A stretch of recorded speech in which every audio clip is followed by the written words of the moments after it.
So go all the way back to the top of the show. So we haven't been live in 12 minutes.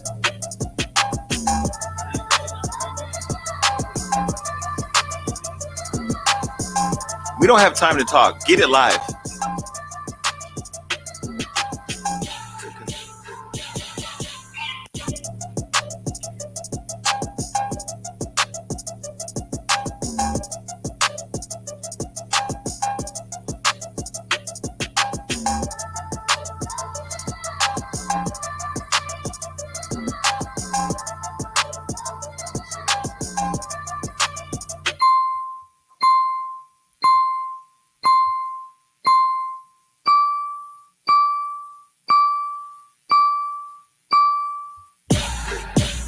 Sounds on the beat. I just hopped up out the train, about to do another show.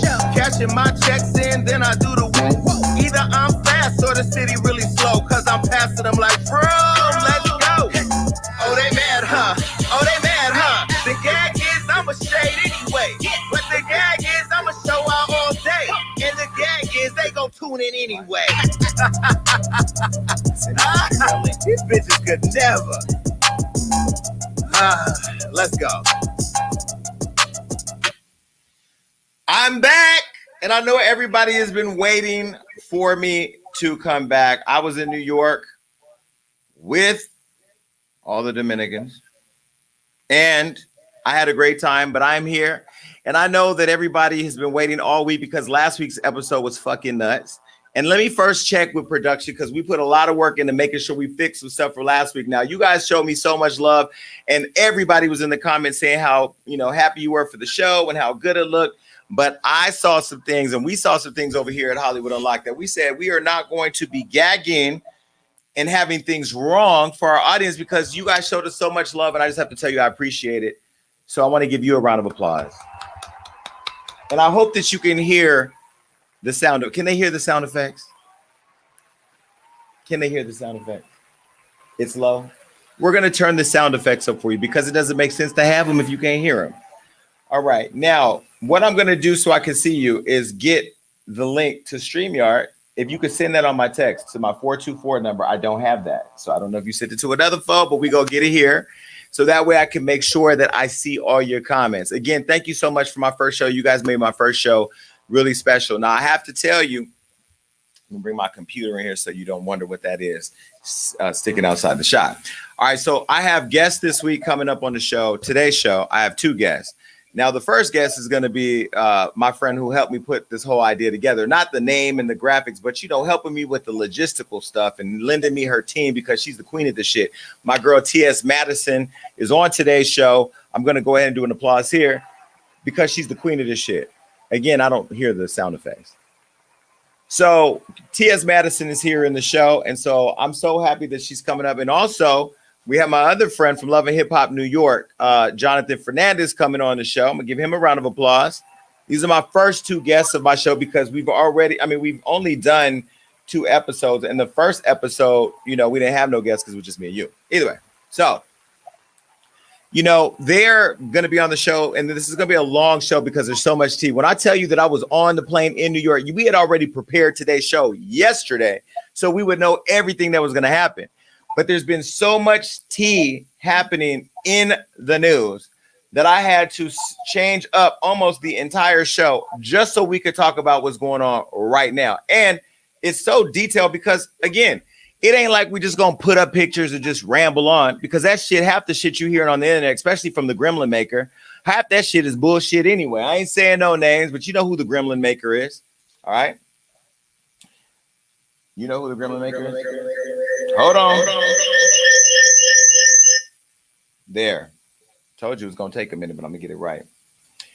Either way, so we had to get into everything. Somebody sent me $9.99. Thank you so much. Who was that? I'm going to say your name. Okay, Love Wins. Thank you for the $9.99. And I am accepting, shamelessly so, tips because I didn't even know you could get tips. And I wasn't even doing a show for tips. But now that I know I can get them, I'm going to say your name when I see a tip. So please distract me a lot during the show. All right. I know that you guys tuned in to see me. This is the Gagging sweatshirt. Yes, we have real merch.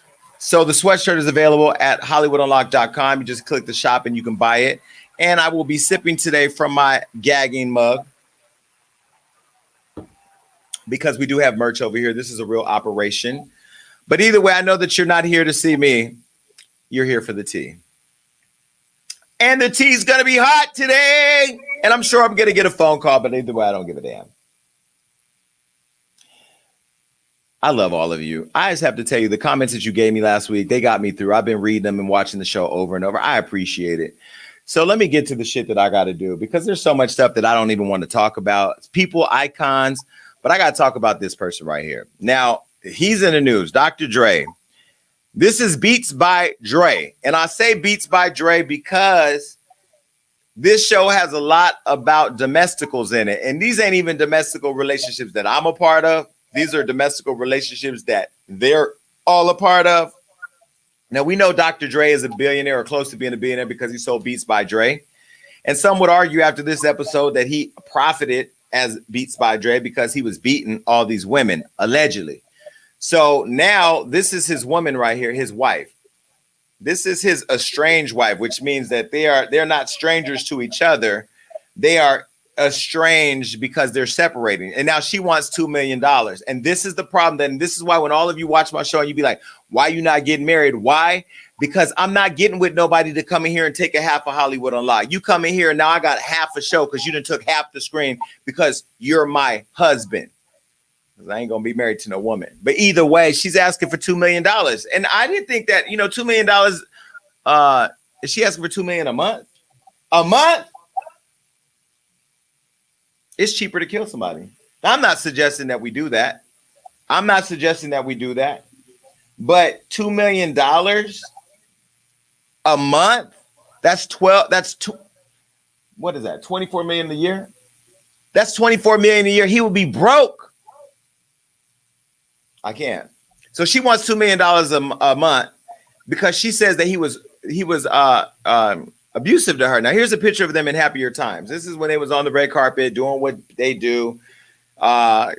She was cute then. He wasn't as cute. He's cute now because he's grown and sexy, and he got a body, and she's still cute. She got the whole, what's the girl name that was on cocaine? Paula Patton. She has the whole Paula Patton before cocaine look.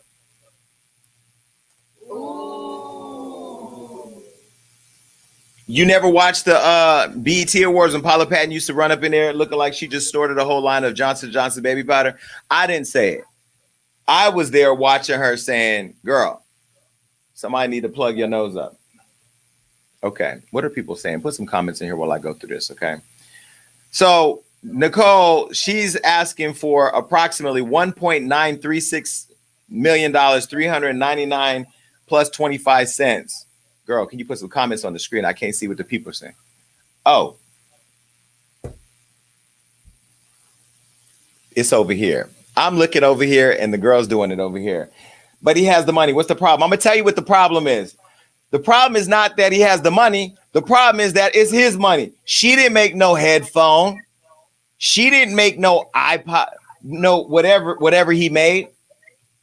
He made a lot of beats by Dre. So now you're saying that you need to get $2 million a month because you were beat by Dre? Allegedly. Wait, they've been together for 20 plus years. She deserves every penny. Angelise, let me tell you something, honey. I don't agree with you, darling. No, she does not need she does not need $20,000 for a phone bill. I got two phones. And I can call two people right now at the same time and have a three-way online in front of you and still pay $265 a month. So why you need $20,000? What's your phone made of? Dick? WAP? Fuck out of here. It's cheaper to keep her. No, hell no. It's cheaper to roll her down the hood and throw her out the... I'm not going to promote. Never mind. Anyway, no more comments because y'all going to get me in trouble. Thank you for the $14.99. I have a fucking Netflix bill to pay. So either way, she wants $20,000 a month for her phone, which she ain't got nobody to call because once she get divorced, don't nobody call the ex-wife.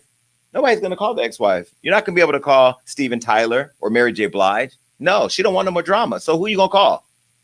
Now, this is young Nicole. Listen, she was cute. And her titties are a little low, but she's pretty as hell. And she could lift them if she wants. But that sun on her breast tells me a lot about her. You hang out at the beach.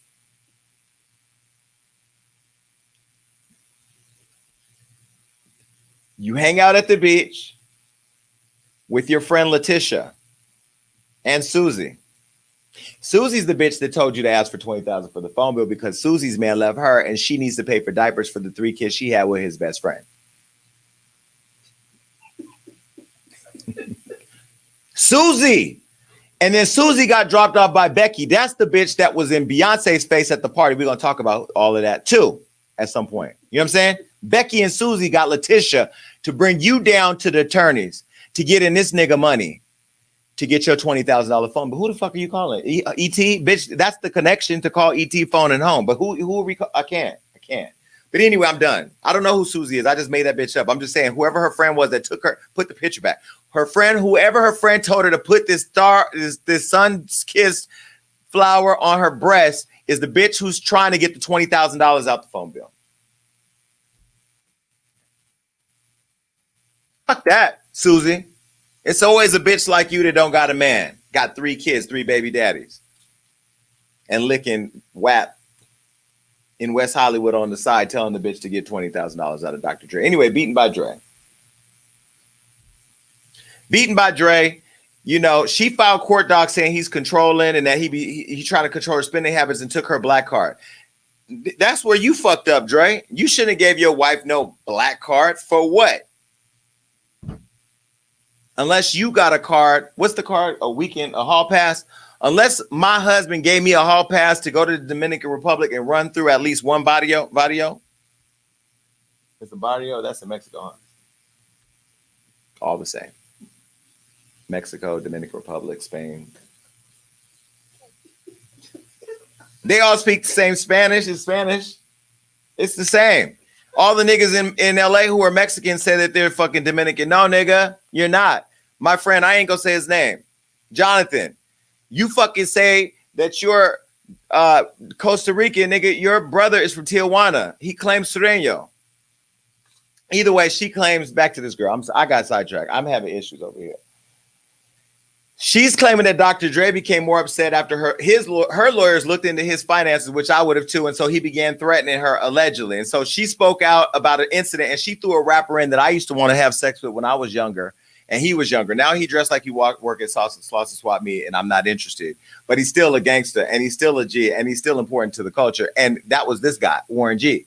Now, apparently she done threw Warren G all in the fucking mix.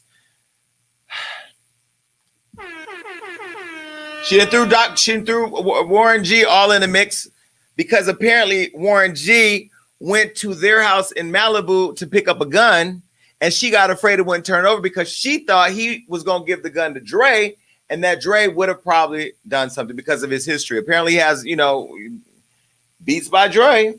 I'm telling you, those of you out here building a brand, all you got to do is sit back. And if you fuck your dog, and there's people out here fucking dogs, that's coming up too.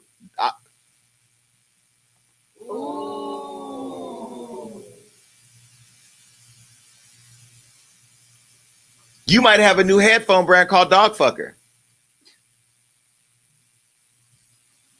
I just gave you a brand name. But either way, she brought up all this history before and during the marriage. She's also asking for $5 million in attorney fees.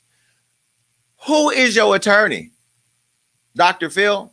I don't know. But either way, she wants $5 million. Now, let me go through some painful history. And this is where I gotta spill the tea. Dr. Dre has been accused of being beat by Dre. I'm just gonna call him beat by Dre for the rest of the show. And that's not.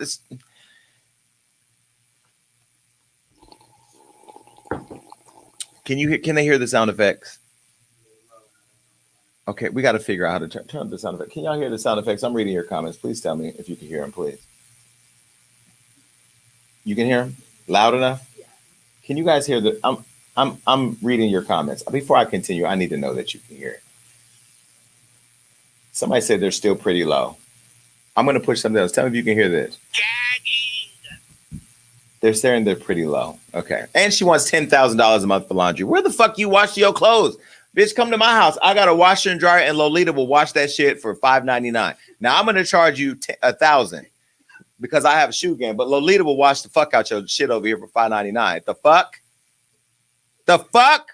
$10,000 to wash your drawers? And she don't even look like she wears underwear. Susie, that bitch. Wash them at her house. My housekeeper's name is not Lolita, it's Yvonne.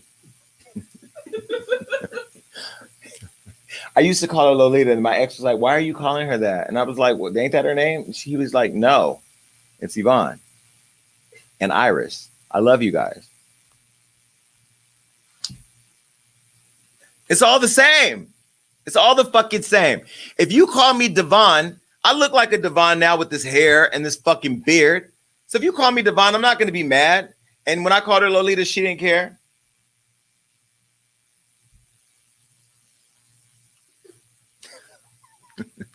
I hope Yvonne's not watching because she's coming tomorrow and I got an ant problem in my kitchen and I just got back in my shit. She'll fucking bleach up all my shit and, you know.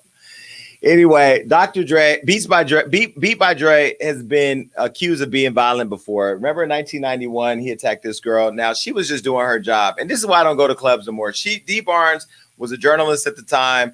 This is why I don't go to clubs, because anytime people see you at the club, they want to attack you or whatever. And I ain't got time for that.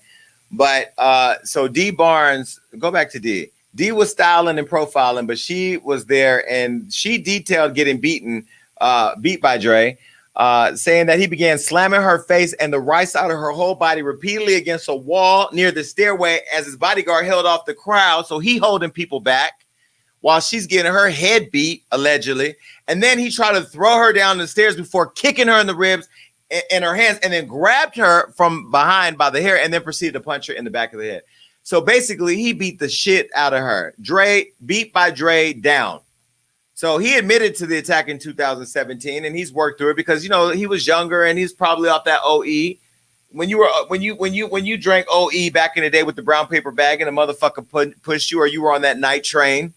Those of you who are young and don't know what night train is, go drink you some night train, some Mad Dog, a 40 of OE. You'll knock a motherfucker out too. And so, yeah, maybe we could forgive him. But then there was his ex-wife, Michelle. Y'all remember there was something in her heart, but there was something upside her head too, because she said Beat by Dre used to beat her too, and said he beat her on multiple occasions. Now, again, I don't know. I wasn't there. I'm just telling you what was going on.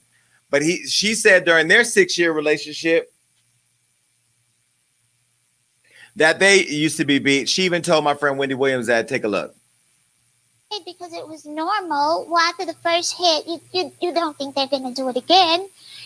And it does escalate. But I stayed because it became normal. I didn't call the police because I didn't want him to go to jail, because all the men that where I came from were always going to jail and be gone years. So I didn't think that was a good idea. And it just was normal. I just took it as a way of him showing me he loved me. So what she said was she took it as a way at the time of her believing that he loved him. And women, like, listen, take Dr. Dre out for a minute. Later up in the show, we got Socialite Sound Off coming off. I'm going to have T.S. Madison here and Jonathan, and you'll be able to talk to me. Also, if you're streaming online, wherever you're streaming from, we're going to put a link there now and we're going to pin it so you'll be able to come in and talk to me directly in the show. Because from what I'm getting is a lot of women, specifically black women and Latino women, stand behind their men that beat their asses because they either think that's some sick way of showing them love. And so what we're going to do today, we're going to get this shit together because y'all don't deserve to be beaten. You know what I mean? And you don't deserve to be disrespected. So make sure you save this number 1402 Gagging. The number again, 1402 Gagging.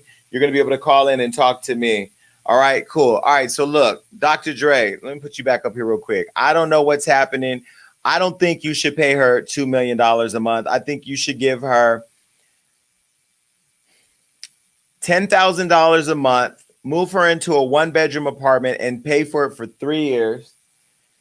Give her, do a deal with CarMax where she can get her. What? They got good cars at CarMax. Do a deal with CarMax. Give her a deal. Let her lease a car for the next 20 years, but put a cap on it of $852 a month. So she has to get something. She has to get something, whatever, and give her $32 to wash her clothes every week. because I could tell you, I have not been to a wash house in a while, but you can get a lot of quarters for $32, and you can even buy the softener for your clothes, and you could buy the little chunky bleach that comes in the cardboard box that you chuck. I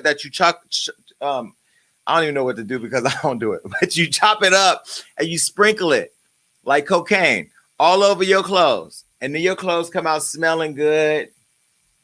And then she don't look like she eat that much, so don't let her eat at Whole Foods. Send her over to Rainbow or to Food for Less, because you can get some pineapple, you can get fruit, you can get all types of shit at Food for Less for the low, and teach her how to coupon. There's coupons. I've never fucking couponed. I don't even know what the fuck. What do they still coupon? Can you still coupon? Or do you go to Groupon? Or both? Okay, well, maybe I'll go to Groupon or Coupon. You know what I mean? And Yvonne or Lolita, whoever come to my house to clean, they can go over there and get it for me too. All right, bye, Dre. Bye, Beats. Beat it.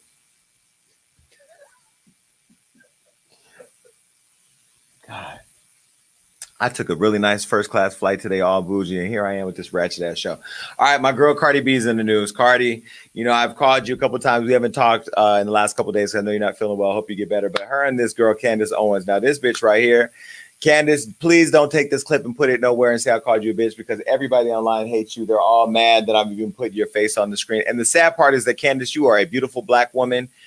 You dress really Old Navy-ish, but you do put your uniforms together pretty well.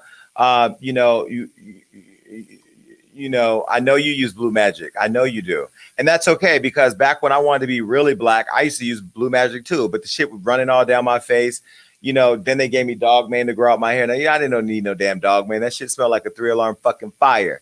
But looking at you, Candace, you're such a dumbass fucking bitch. I swear to God, I'm so fucking mad at you. Fucking cunt. Women told me don't call him a cunt, because that's like you can call him a bitch, but if you call him a cunt, that's some fucked up shit. You fucking cunt. You fucking lapdog, Trump lapdog. Fucking, you ain't a right winger. You're a fucking used chicken winger. Fucking Wingstop clown looking motherfucker.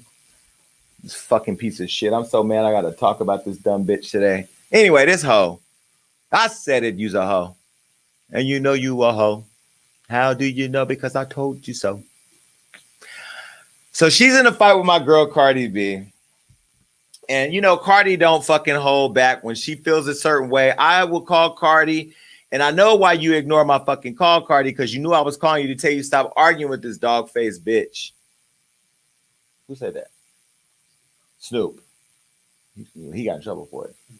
Well, I ain't getting in fucking trouble because I own this shit, bitch. Can you hear the gunshot?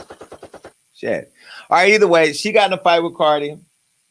And they got in the car. She called my friend a dumb and illiterate. She called her dumb and illiterate. It all started when Candace took part in some interview with a guy named Ben Shapiro. And then she slammed Joe Budden for taking part in the interview with Cardi. Now, let me just say, Cardi was on the cover of Elle magazine on the front and the back. And she did a digital interview with Joe Budden, who will be the next president of the United States.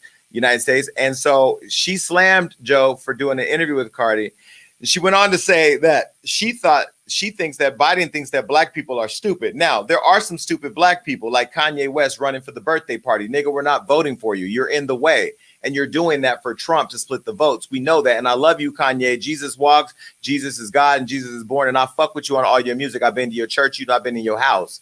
But I got to say what the people are going to tell me they feel. And that's that you're not with black people on Trump. But either way, Candace said, she had did this video where she said that black people are stupid, and I got the receipt. Here it is. Completely agree with your assessment about Cardi B. It is one of the biggest insults. If black Americans are not insulted by the fact that Joe Biden, who has been hiding in his basement, for the entire year, made an appearance to come up because he was going to do an interview with Cardi B. Do we have nothing better to offer? I mean, this would be akin to Donald Trump saying, I'm going to give no interviews, but he came up and he decided to give an interview to Justin Bieber. Right. I mean, Justin Bieber, I'm sorry. I know you're a Christian man. I don't even want to put you in the same boat as Cardi B. But it would be absurd. Right? White America would go, what is this? Why are you being interviewed by Justin Bieber? And it's because you're pandering. Right. You're pandering. You look at Cardi B's Instagram, you see she has millions of followers, and you think, okay, this is an illiterate person, and if I appeal to this illiterate person and she does, like she literally did in the middle of this interview, they think she's cool, she's hip just by sitting here and taking this interview, Black people will vote for me. It's basically saying, Black people, you are stupid, you are dumb, and you're so foolish. I mean, do you think, what if she just said in the middle of the interview, Joe Biden, can you name one Cardi B album? No, Joe Biden, do me a favor, just one Cardi.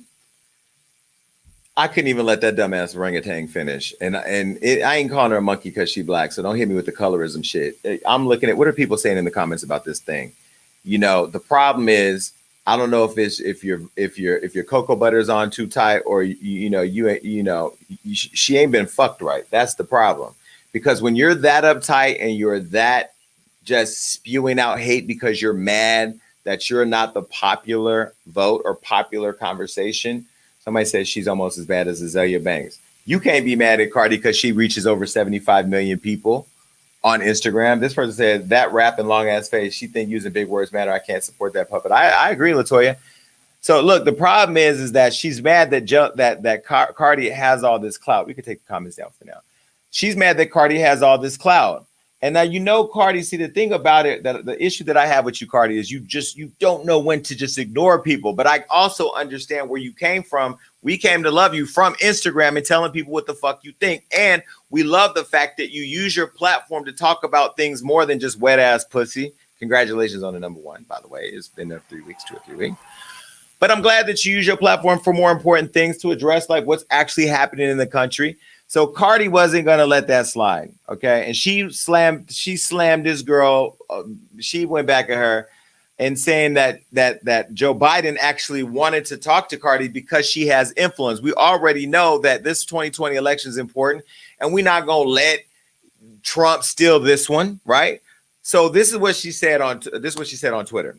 Cardi said, "Yes, you are right. I have the number one song and I have a huge platform and I can make millions go vote to get that man that used you out of office," basically. I don't want to argue with you, Candace. I really don't have the time. I honestly just feel sorry for you. Now, I didn't really see that as a huge dish. She just said, I ain't fuck with you. I don't feel sorry for you. Now, there's people like that support Trump, like Candace and Fox News, that have been targeting Cardi for a long time. And Cardi, you know, sometimes she'll be like, yo, I really don't want to talk about politics anymore because I keep getting attacked. But I look at it, you know, as a friend on the inside, that like, yo, she's using her platform to actually have influence over the people that follow and support her to make a decision that's best for the country. Okay. And so this is the video that Candace was referring to. And this is the video of Cardi sitting down with Joe Biden on L. And later on the Socialite Sound Off, I want you to tell me what you think, but take a look at this video. Well, I want to congratulate you. The cover of L, I tell you, that's pretty good. That's pretty big time. Number one, doesn't surprise me. You're on the cover. But number two, thanks for your generosity dealing with people who are suffering from COVID. There's so many people who needlessly are in trouble, who are needlessly have died when they didn't have to, if we had taken the precautions we needed to. And look, I didn't see nothing wrong with that. He thanked her for using her platform. She dressed for the occasion. She looked like she was ready to be the next vice president that day because she's fashionable, whatever. But Joe, I mean, listen, Joe went to the right person. Now, you remember Joe went down with my friend Charlamagne the God and had a conversation where he said something, and I'm going to play this really quick, and then I'm going to make sense out of it. Take a look. You got more questions, but I tell you, if you have a problem figuring out whether you're for me or Trump, and you ain't black. It don't have nothing to do with Trump. It has to do with the fact. I agree. There's no way right now in 2020 you can look at what the fuck Trump has done to the country and then look at somebody like Candace Owens and go, "Oh, you're black." Nah, you ain't even on our type of time. Now listen, let's get it real. Candace can read down now. And I will tell you that she didn't just like lay down because she realized she had somebody with 75 million followers coming for her. And I want to know what you think about the whole conversation when we do Socialite Sound Off later. But Cardi went on and she had more to say. And she went on her Instagram and said something about her being called a dumb bitch. And she also questioned why they didn't have her speak during the national convention. Take a look. You're gonna call me a dumb bitch?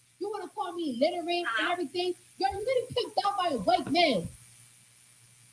You have been this man's cheerleader. You're a beautiful black woman. You talk great, amazing, and you fucking support. You be out here supporting Trump, and this nigga didn't even have the decency to let you talk in the Republican convention. But you know what he did? He put the general attorney that's in charge of Breonna Taylor case. They haven't said a word, but haven't said a word to his own people. A black man, they haven't said a word to his own people about a black woman that got killed in her house, sleeping. Listen, okay, so they went on and on and on, and she asked her why she hates black people so much. Is that the video we just watched, or is that another video?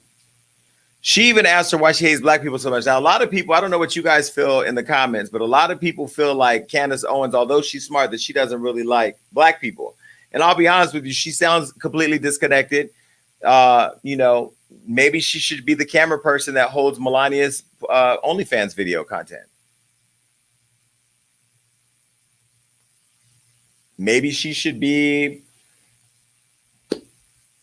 Just take a look at the video. I don't know what black man broke your heart.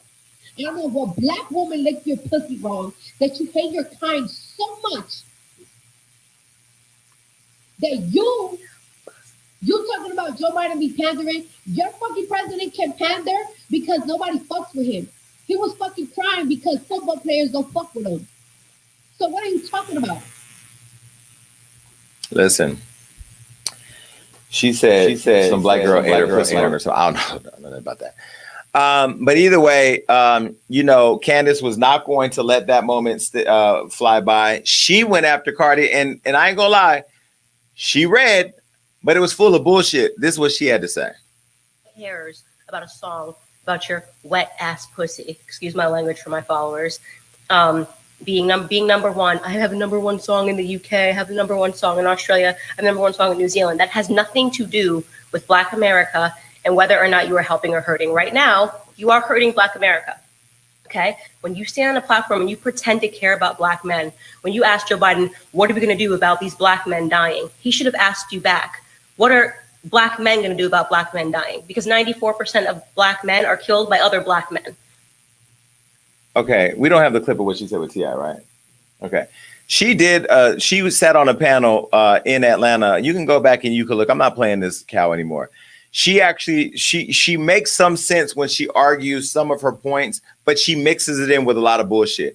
There's no way that you want a president who puts kids in cages at border. There's no way you want somebody who's blatantly disrespected women, especially in the climate where we're talking about protecting Black women. We want to grab women by the pussy.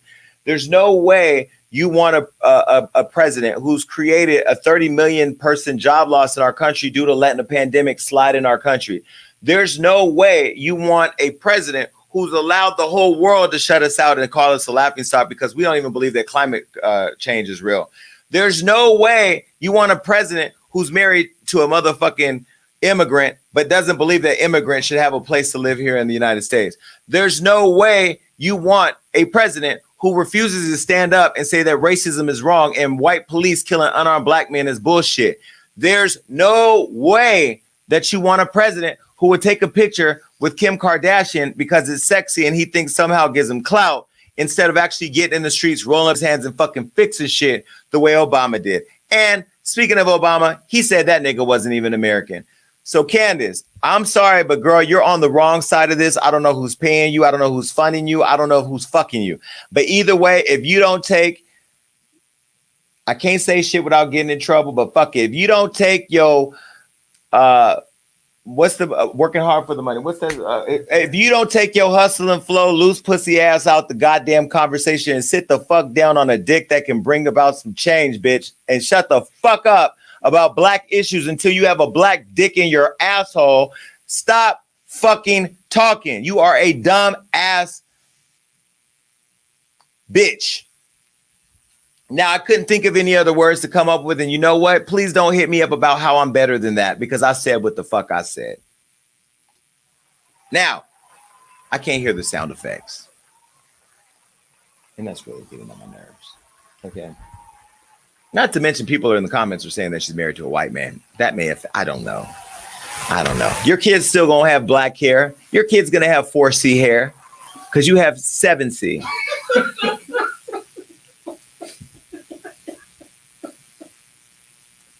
And people like you shouldn't be able to have fucking kids. Tie your tubes up. Sit the fuck down somewhere. Fucking kid's gonna go to school. And you know, it's people like you that karma come back. See, karma, people don't believe in karma. Karma will get your ass together. People don't realize it's that karma that comes back. It gets the people close to you. Your daughter's gonna go to school and some white man's gonna disrespect her. Your daughter's gonna go to school and some white boy is gonna slap her on the ass and say, come here, you little nigger bitch. And you know what? You're gonna have to sit there and say you voted for a man that created an acceptable climate in this country. So shut the fuck up. Now, Cardi is not gonna talk to you. You know, she's not gonna sound as perfect as you and articulate as you, but that's why Cardi has the culture, bitch. And we'll do anything for clout because we know you're doing it, you dumbass. And I love that. You know how everything lines up. And let me tell you something. God don't play. You don't think God's paying attention? You don't think God is involved with this? Tell Jonathan we're about to get him on the line. Okay, cool. Is he ready? Is Jonathan in? Okay. Is Jonathan, tell me when he's not logged in. Tell him to log in now. Now, you know, this is how you know. Somebody says she got a Brillo pad. Y'all better stop now. I'm not doing that. I'm not doing that. Y'all sound like Doja Cat. Her little racist ass. I ain't forgot about you either, Doja Cat. I'm waiting on you to come back. But listen, right? We all know that this is how God works. This weekend, Cardi's sister Hennessy was caught up with some white people at a beach, some MAGA reporters, make America go asinine again. They encountered them at a beach. Nobody was social distancing. Okay, take a look at this video. Move the fuck my face. Okay. Don't ever come to a female pressing her while I'm not here. I'm near you. I don't give a fuck. Right. Stop the fuck out my car. Stop the fuck out my car because I pay my fucking taxes, nigga. Get the fuck out. Get away from me. Get the fuck out my face. You ain't my vehicle. Shut the fuck out. Shut the fuck up, Cardi. Shut up. Suck my dick. All right. Thank you. Very nice. Bitch, I got a strap. Right. Yes, I got a dildo showing up your ass and your husband's ass. Suck my dick, bitch. Get the fuck out of here, Karen.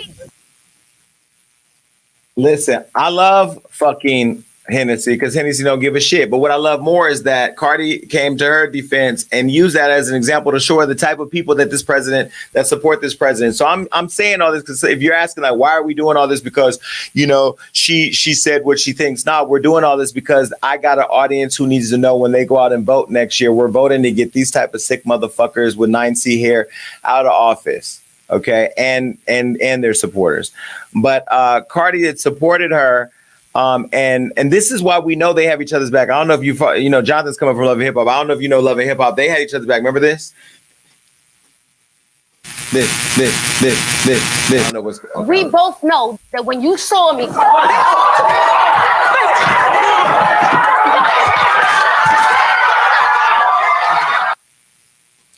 Listen, take your 19C hair ass and sit down somewhere. Anyway, they keep fighting on Twitter. I'm Team Cardi, as you already know. But when we come up, Socialite Sound Off is coming up. I'm going to put the number up here right now. Put this number in your phone, 1402 Gagging, and you'll be able to click the link. Do they have the link so they can come on at some point? Yep, they have the link, right? So we'll put the link and we'll pin it. Have we pinned the link? Can somebody tell me if we pinned the link? Okay, so we're going to click the link. We're going to put that and we're going to pin it for you to be able to come and talk to me live. So make sure you put this number down. All right, well, listen, enough with that. I'm over that. Now, before we spend too much time, because Jonathan is almost here. Jonathan is coming up. All right, just so you know, Jonathan, is he here? Is he ready to go? Okay, cool. Jonathan is here. So we're going to get into that in a minute. But before we get into that, my brother, now you know Evan Ross. If you don't know, that's like my brother. Evan Ross, I love you to death. His sister is Tracy Ellis Ross. You know, she's a famous actress. Everybody knows Tracy Ellis Ross. And we're going to put her up on the screen. Tracy Ellis Ross is beautiful, gorgeous, the daughter of Diana Ross, actress from Blackish and all of that. We love Tracy Ellis Ross, girlfriends, all that. But I have to keep it 1,000. Tracy, you know you done fucked up. You done fucked up. And I was in New York minding my business, and people were sending me stuff because they know I watch a few shows on TV. I watch The View, I watch Wendy Williams, I watch Law and Order, and I watch These Girls. Now, let me be clear. Y'all already know I'm gay, so I don't need to explain nothing. Leave this picture up for a minute. You already know I'm gay, so I'm not about to make no excuses. Blanche was me about 3 years ago. Dorothy is who I never want to become. Sophia is who I am right now, will read you for filth. And Rose is the dumb bitch who's still alive, but we love Rose. Rose, these are legendary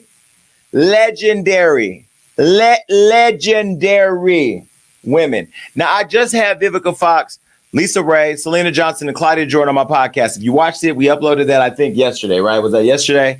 And when we uploaded the show, I asked Vivica what she thought about Issa Rae doing Set It Off. I feel like you got to leave classics alone. Leave classics alone.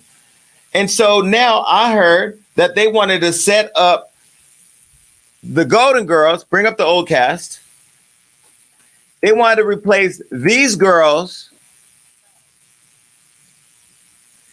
with this group. What the fuck? Bitch, you tried it. Can they hear the sound effects? Please tell me yes. Bitch, you tried it. Bitch, you tried it. Okay. Now, I have a problem with this. First of all, let me start by saying Sanaa.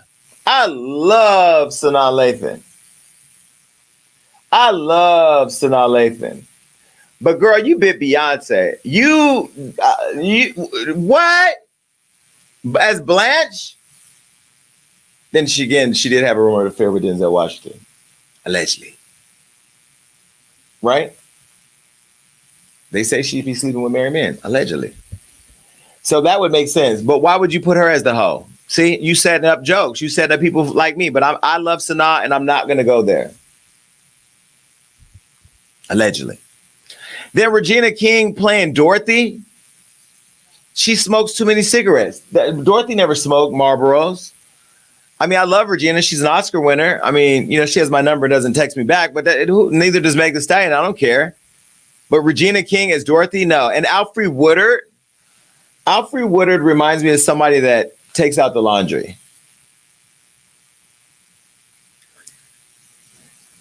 Alfre Woodard always has those roles where her bottom lip is shaking.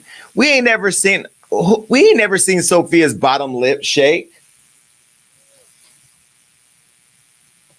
Alfre Woodard always looks like she's gonna cry. She don't. Every fucking movie. The link you put up, girls, for the last show, they're saying the link is the wrong link. So you need to give her the right link.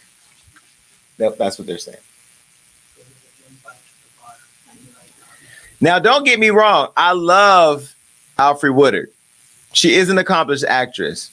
And her lip does shake in a way that doesn't shake for anybody else. Not even, what's the girl that plays in all the slave movies?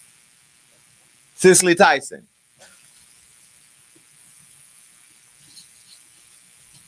What? She don't play in the slave movie? Huh? Okay.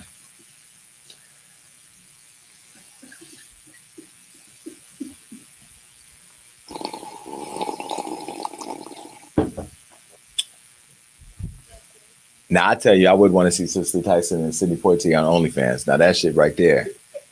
You talk about breaking the bank.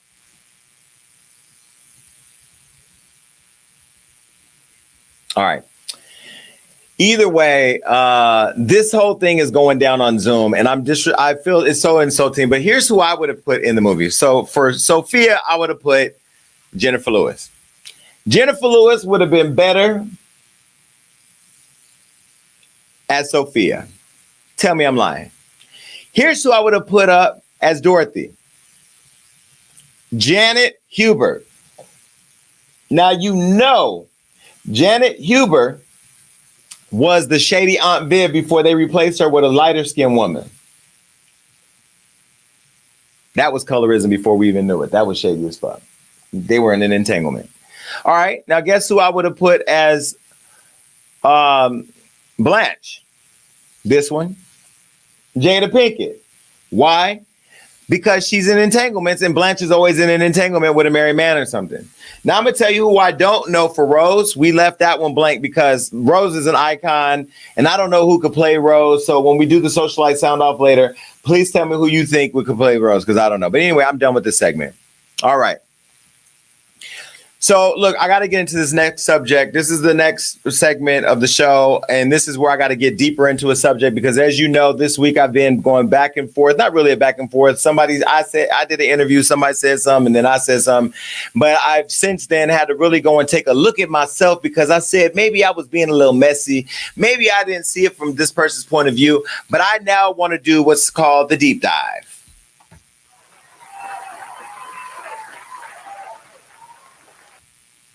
Okay, this is where we go deep into some stuff. And so I'm going to talk about this guy, Joe Budden. Now, before I start by saying anything about this, and they're asking for the link again. I see it right here in StreamYard. Is it pinned, though? Pin it. Is it pinned? Okay, we're getting our production together. People, we're not perfect over here at Hollywood Unlocked. Okay. But this is where we do a deep dive, and we got to get deeper into the Joe Budden situation. Okay. Now I'm gonna start by saying Joe Budden is one of the most respected hip hop voices and prominent voices in what I do. We know that he's super opinionated, and he's always been one of the few people that I support and that I respect. I actually look up to Joe Budden, Charlemagne the God, and Howard Stern. Those are the three people, and of course, Wendy Williams. Those are the four people for me that do what we do the best and give no fucks and give it to you the way that it needs to be given to you. Now, we talked about Beats by Dre earlier. Now we're going to talk about Beats by Joe. Now, we all remember I did an interview recently with Tahiry on my podcast, Hollywood Unlocked Uncensored. And on that interview, Tahiry, she shared that she was physically abused by Joe Budden. Now, mind you, I didn't really do a lot of research. I didn't know that was her Joe's alleged past, and I wasn't a part of that. And people think like I'm just sitting around with all this tea waiting to spill, but honestly, I had no clue. All right, so do we have the interview where Tahiry spoke out on the show? Okay, so I'm going to show you, for those of you that did not watch my show, this was the clip of what she said, a little bit of what she said on my show. Take a look. That relationship left me with a fractured rib, a broken nose because somebody was sending him a message, and I used to always say, "Yo, stop beefing out there." I'm out there still working. And he hit me on that nose and then pushed me down a flight of stairs. I remember having to talk him out of letting me go that day. I remember having a plan to leave because the reason why he was so upset was because I was already leaving. Looking through my phone and shit, but I had already told him, give me 2 weeks to pack up my things. And he agreed to, and then started looking through my phone. Next thing you know, I got woken up by him dragging me from my ankle. I managed to get up from that floor. I remember having everything in my bag, all the things that I needed to have in that bag, my passport, my birth certificate, the shit I needed. That's all I needed to get some money that I had already had together, because I was raised better. I never saw my father hit my mom. I knew better, but I don't know. I became that person that you hear about. But and you never thought you would be that person. Oh, and now listen. I know you guys are going to have a lot to say about this interview later because a lot of you do not support Tahiry, and Jonathan's coming up. He knows Tahiry better than I do. I don't know Tahiry. I'm not taking a side. And then, honestly, I'm now being accused of trying to take down Joe Budden with Charlemagne. I don't even know where all these conspiracy theories are coming from. But what I will say is that during the interview, one thing that people have been dragging is she actually said that her nose was broken by some other person. She alluded to her nose already being broken and that Joe hit her in her broken nose, allegedly. Again, we weren't there, so we don't know. And I never thought of, believe this or not, before the interview, I never thought of Joe as a woman beater. But I will say that, she did. There was another video where she said she tried to leave. I'm not even going to play that. But let me say this. Joe has responded. Now, he went on his podcast and he responded. And this is what he had to say. Just so you could continue a certain narrative, those days allegations are over now. What was alleged here? Let me start with this young lady is a liar, a cancerous, toxic liar. I'm uncertain why she's lying this way. I'm not certain if she is misspeaking, if she has a false recollection of things. I'm not sure what it is, but she says some things that didn't sit right with my soul. Now, listen again, right now, as of right now, this is just Joe versus Tahiry and all of us in the comments saying that we don't know. Bring up some comments. What are people saying? You know, there are people who feel, you know, certain ways about Tahiry, and there are people that feel certain ways about Joe. Somebody said Tahiry will say anything for a check. I don't know. I don't know her. She didn't pay me. Sorry, I don't believe her. When Joe used to do YouTube videos with her, she was in one talking about getting back together. She also go back together for Love and Hip Hop. I wasn't there. I'm going to ask Jonathan what he thinks because he was in scenes. Who else? What else? Okay. Joe was high back then, so I can believe it. But why not now to have a storyline for Love and Hip Hop? Listen, I don't know. But look, Joe went on to say more. Okay. He went on to say more about, you know, the situation. And he said that Tahiry was abusive to him. Take a listen. Today, I'm very comfortable saying you were abusive. You used to beat my ass. You threw shit. You hit me. You kicked me. You did a whole bunch of shit that's not normal for a man to speak out about because it makes you appear less manly. But that was a really, really toxic situation. Listen, again, I don't know the situation about it, but what I do know was that somehow I started getting drug into this as a conspiracy. And so there were people online saying that him and Charlemagne were fighting, and somehow now I was being brought in by Charlemagne and iHeart to go after him. He kind of alluded to that on his podcast, but this is specifically what he started to say and laying up his comments about me. And again, I respect Joe and what he got to do, but we got to talk about it. Take a listen. But for Jason Lee as well, Jason Lee, who I know, Jason Lee, who I just did an interview with during the quarantine, with fucking Hollywood, whatever. I just did that. I've taken meetings with this gentleman at the Mondrian in an attempt to help his career. He drops this on my birthday without even as much as a phone call to say, hey, this is what's coming. This is what is being said about you. And this is who's saying it. And that's why I say I don't vouch for none of these niggas. I don't know them. We not friends. We not tight. They can't speak for me. I don't attempt to speak for them because you just never know what somebody will do.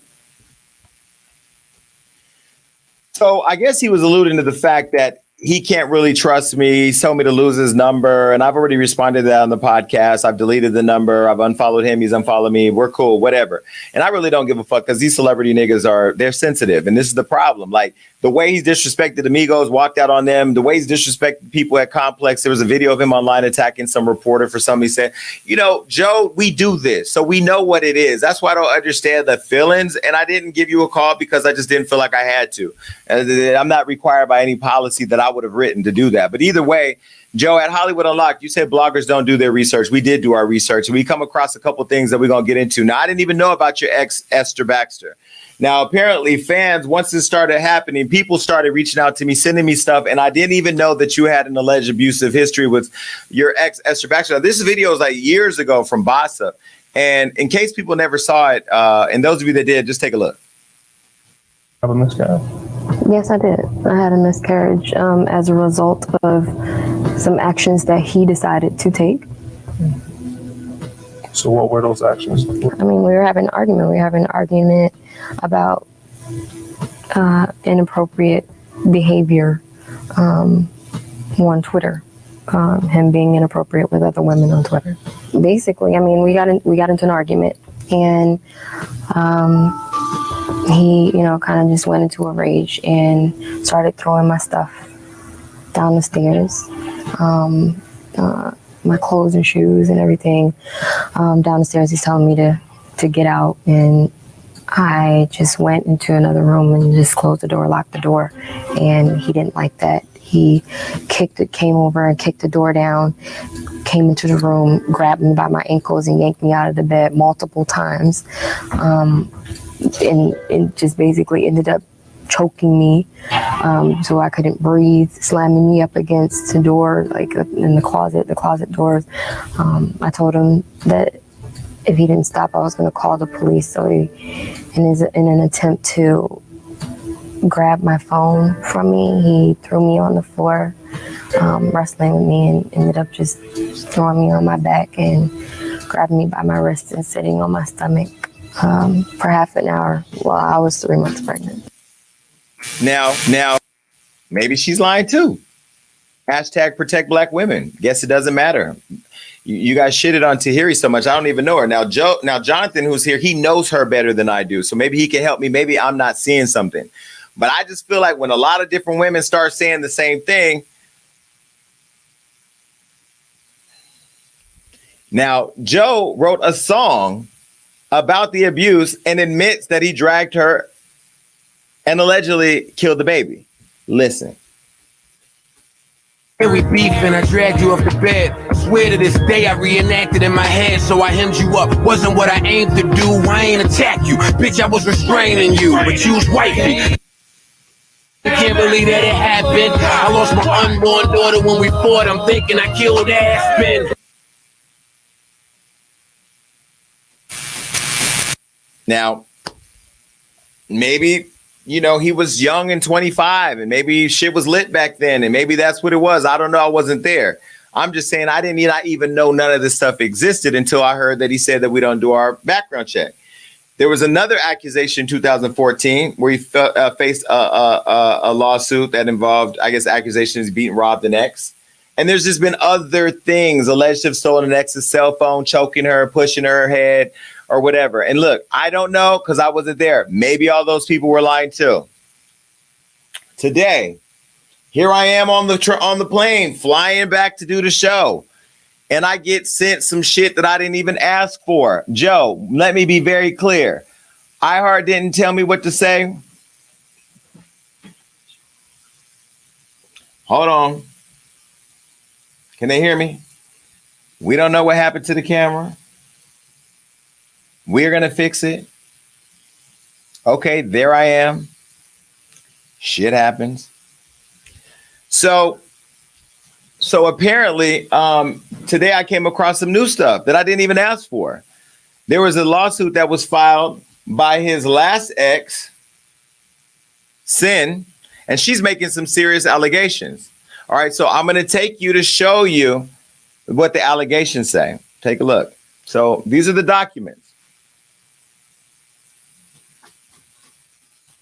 Now, in the documents, she's making a lot of allegations of abuse, claiming that he beat her and dragged her down the hallway, allegedly. And she also expressed how she doesn't feel that their son is safe with him because that he open mouth kisses his son. Now, I'm not going to go there. Kids are off limits, so I'm not even going to go there. But the most shocking accusation was that she said Joe would often masturbate his dog, allegedly, saying that he had concern for his dog's lack of a sexual partner and took the responsibility of easing the dog's pent up sexual attention because, quote, since there are no bitches around to provide a sexual outlet for the dog. Now, look, I don't know where these documents came from. I have my attorney trying to figure out if they're all real. Maybe they are, maybe they're not. But then this video was sent to me and I don't know what to say. Take a look. I want to make the dog feel good by playing with their fucking privates. Yeah. So they like that. Stop raping my dog. That's how I know that he's not a real animal lover. Because I don't play with my pets. Anybody with a pet, you did a little something down there, man. Made your dog feel good. Hell no. I've never done that. Well, you've never.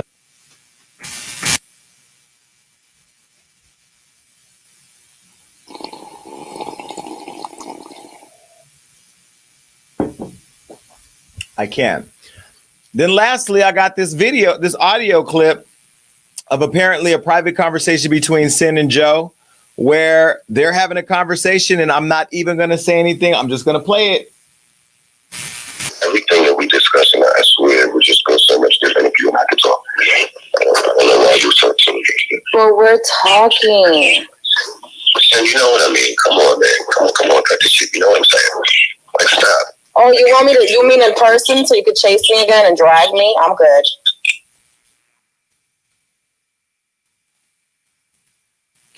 I just did the little bit of research that I didn't even want to do, because when there's a pattern, Joe, everybody else can't be the problem. When all my fans were telling me I was fat, I had to take time to look at myself and realize that I needed to get healthy, and I've done the work. You need to do the work. And they can't see me, but I'm going to keep talking. Change the camera out or something. Let's go. The bottom line is, at the end of the day, Joe, you have to take responsibility for what you do. You need to move faster to get this camera up. You need to take responsibility for what you do. And you can't continue to point fingers at Hollywood Unlocked or bloggers, because we do our job of allowing people to tell their story. Now, I can take the beating, I can take the attacks, but what I won't do is go down without doing my job. That's not going to ever happen. It's easy to use people as a scapegoat. It's easy to see people shit on women, but all these women, they all have the same problem, and they're all the problem. Let's put that back up here. They all can't have the same problem. But anyway, I'm going to move on, Joe. I just laid this out just a little bit. Now there's more, but I don't want to go there. Leave it alone. Do what you do. I'm going to do what I do. We don't have to be friends, but we don't have to attack each other either. And I didn't even attack you. I still said that you're good on the mic. I still said you're one of the best rappers from what people say. I don't listen to that hip hop. But a lot of women are saying that you beat them. And I haven't interviewed Sin yet, but Sin, you are invited to the show. I love Sin. You're beautiful. You're a sweet girl. You both have a beautiful child. And I pray that, everybody finds peace in their situation. Enough with that. Anyway, bye, Joe. Enough with that. And so I have to tell you, I'm excited now because I called one of my friends while I was in New York, and I was like, yo, listen, everybody's beating me up about this Tahiry thing, and these people know her better. These people, they feel a certain way, and you know her better than me. So please come on the show and help me understand what I'm missing. And a lot of you are trying to start beef with me and my friend, talking about he don't like me and I don't like him. And let me be very clear, because I love that Jonathan, he's a real one, because he kept it real too in his video on his Instagram. I'm gonna show you that in a minute. But he started by saying we're cool, so don't even go there, whatever. All right. But welcome my friend Jonathan to the show. Jonathan, can you hear me? I can't hear you yet. We're gonna work it out. We're gonna get it. I can't hear you. I hear you very little. Can we turn up Jonathan's mic or turn up his sound? We see you. The hair is laid. The lighting is great. I'm not even, we both kind of look twinish. Not yet. We can't hear him yet. No, they can't hear him yet. Can we get his sound right? Say something, Jonathan.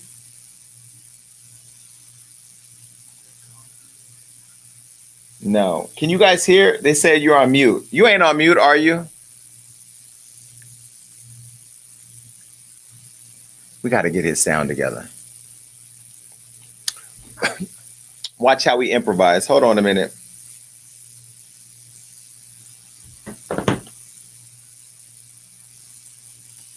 We need to figure out this sound thing. Let me tell you, at Hollywood Unlocked,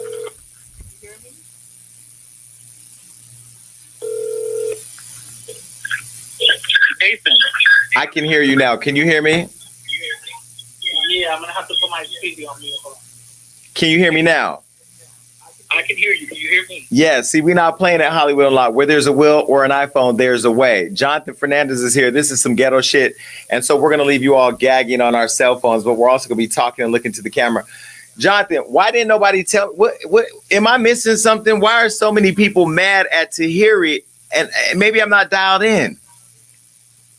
before we get to that, I want to make this clear. I love you, and I'm always going to support Jason Lee. I admire what you do. I look up to what you're doing because it's something that I want to do. And I came on this show because I want to support you. Now, I wasn't given any topics. I didn't know what we were going to be on here talking about. Joe Budden's business, Tahiry's business, Vince Santana's business is not my business. And had I known that, I would not have done the interview. Because when there's a child involved, I think only the mother and the father are allowed to dictate that narrative. And I think there is a decorum that us as people who invest their lives as entertainment, there's a level of decorum that we must hold. And I'm here. I was not going to back out. So let's talk about it. Well, and let me say, I would never, with any guest, I'm not bringing you here to talk about any of the stuff that you just heard me talk about. I'm bringing you now. I know, but it's just so uncomfortable for me because these are my friends, and I know what I know. I know what amazing parents they are, and they're such good parents that the outcome, their child, has inspired me to want to have a child. And they're both responsible for the outcome of such an amazing child. And to know that there's a collective conversation that can affect this beautiful child in the future when he Googles any of this, I don't want any parts of this. It feels toxic to me, Nathan, and I have to be honest with you. Yeah, I appreciate it. Yeah, I appreciate it. I mean, I think your sound is working. Is the sound working now? Adam? Adam, is the sound working or not? I need an answer so I can move on. No? Okay, well, we just go keep holding the phone. I hear what you're saying. One thing I do like about you is that you do come across as a very loyal friend. I appreciate you saying that. As far as all of what you said, I mean, everybody can Google and everything's going to be there later on anyway. And that is what it is. Specifically, what I didn't. The internet is toxic, and the internet feeds off of negative fodder. And But we're talking about like, I don't want to get too deep into that because we keep talking, we're going to dig into that because like ownership, like when you do shit, like, I get attacked all the time and it's cool. I roll with the punches because we do this work of talking about what people are allegedly doing, whether they're doing it, speculating, doing it. People are saying they're doing it. I'm not a judge or the jury. I just deliver the news. I'm just the newspaper boy. Now, what's in the news, I have nothing to do with it. I totally respect, though, as a friend, not wanting to get into that. Yeah. I specifically didn't understand one of the crossroads in it all was Tahiry, because I don't know Tahiry. You know her, you shoot with her, you guys are around each other. So that really was why I wanted you to be a part of the show, not the other stuff. Okay. So let me be very clear. I'm not going to ask Jonathan one question about Sin. I'm not going to ask him one question about Joe. I'm not going to ask him one question about anybody other than the part that you played in responding to our interview with Tahiry when you said what you said. I'm grateful for that, Dave. Thank you, because I got to be honest. When I was watching the show and what was leading up to it, I felt a little bamboozled and I felt a little set up by my friend. Like I said, I love you and I respect you.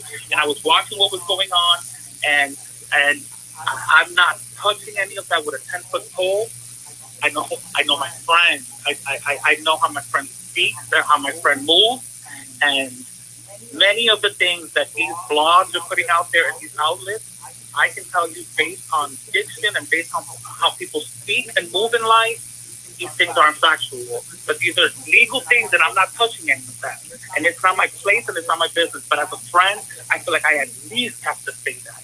And sure. I at least have to say that I have been in their child's life, and to know that the collective psyche of what is happening right now can, in the future, put this beautiful human being that is their son in a place where he can Google this shit that is fucking, some of it is whatever. They can figure this out.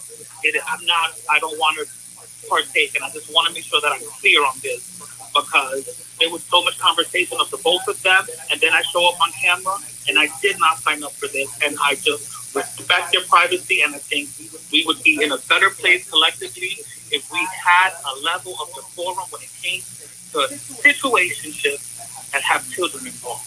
And so I'm here to talk about what I spoke on, which was Tahiry. And the only reason I want to make this very abundantly clear as well, The only reason why I even mentioned Tahiry was because the day after your interview, The buzzing is bothering him. Me up saying, bro, Tahiry's talking about you in this interview. What's up? I thought you told me y'all was good.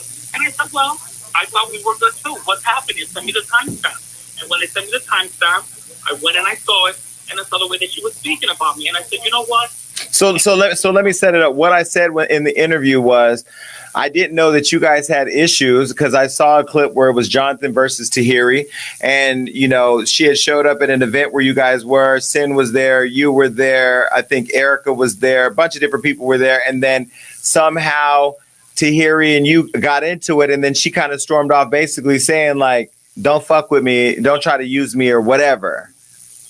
So you were all over hip hop, so you know how the scenes work out. Correct. It'd be a long time, and you're there filming for an excessively long time. So when we got there, it was already in the party. It was Erica, it was Safari, it was Yandy, and it was Tahiry. Now, Tahiry at that point had already expressed to me that she felt like when the cameras were rolling, I abandoned her. So I wanted to make sure that she didn't feel abandoned. As a person who I knew, as a person who in the past I'd done her makeup, she had cried on my shoulder over previous shit, and I felt like we had, I'm never gonna say we were best friends, but we had a moment while I was doing her makeup. So I didn't want her to feel abandoned when we got there. Sin and I walked in late, and Sin and I landed right with Erica and Safari. I felt like it was nice to watch Sin and Erica and Safari kind of rekindle stuff and carry on, and just like, we cool, we great. So I'm like, you know what? You guys are good here. Let me go and make sure Tahiry doesn't feel abandoned and neglected like she always alleges and claims that I make her feel. So when you guys didn't see, and she, again, the edit played in her favor for about 15 minutes, her and I danced together on the dance floor with Yandy. And we kikied, and we had cute little small talk, and there was a lot of goodbye. I said, girls, to both Yandy and Tahiry, let's go get drinks at the bar. Now, Sin comes over, and all of a sudden, Tahiry's energy changes, and it's a lot of shoulder movement. And if you're from New York, you know what shoulder movement means. It's like, I'm getting ready for stuff to happen, percolate. And I'm watching this, and I'm like, okay, what's going on here? What's happening? And I watched it going on, and she's looking at me like, you know. It's like she wanted to say stuff, but she didn't want to say it. She didn't want to initiate the conversation because, in my opinion, just as the person who was there, I think she didn't want to come across as a press ex who is now having a conversation with the baby mama, with the one who had the baby, with the one who had the child. And so she wanted me to be the one so she could go ahead and diffuse and clean her hands and say, you see, there goes Jonathan. He brought it up. He's doing stuff. It was in my face. I was trying to diffuse it. I was like, what is going on? When you guys watched me walk back to her, she had spiraled. She had hit cameramen and stuff, and she wanted to get out of there. And I understood it. The only reason why you guys called me walking back to her was because I was trying to calm her down. And I was like, babe, just calm down. Okay, hold on. Let's talk. She called me stupid, and I said, you know what? Okay, there's only so many things I'm going to take on national TV. I'm going to be the gentleman. I'm going to walk away from this situation, and I'm going to leave you be, girl, because you are not okay. But she did. She hit 2 crew members. Wait. Let me stop you there because you did say a lot on your Instagram. For people that may have missed it, this is what he said. Take a look.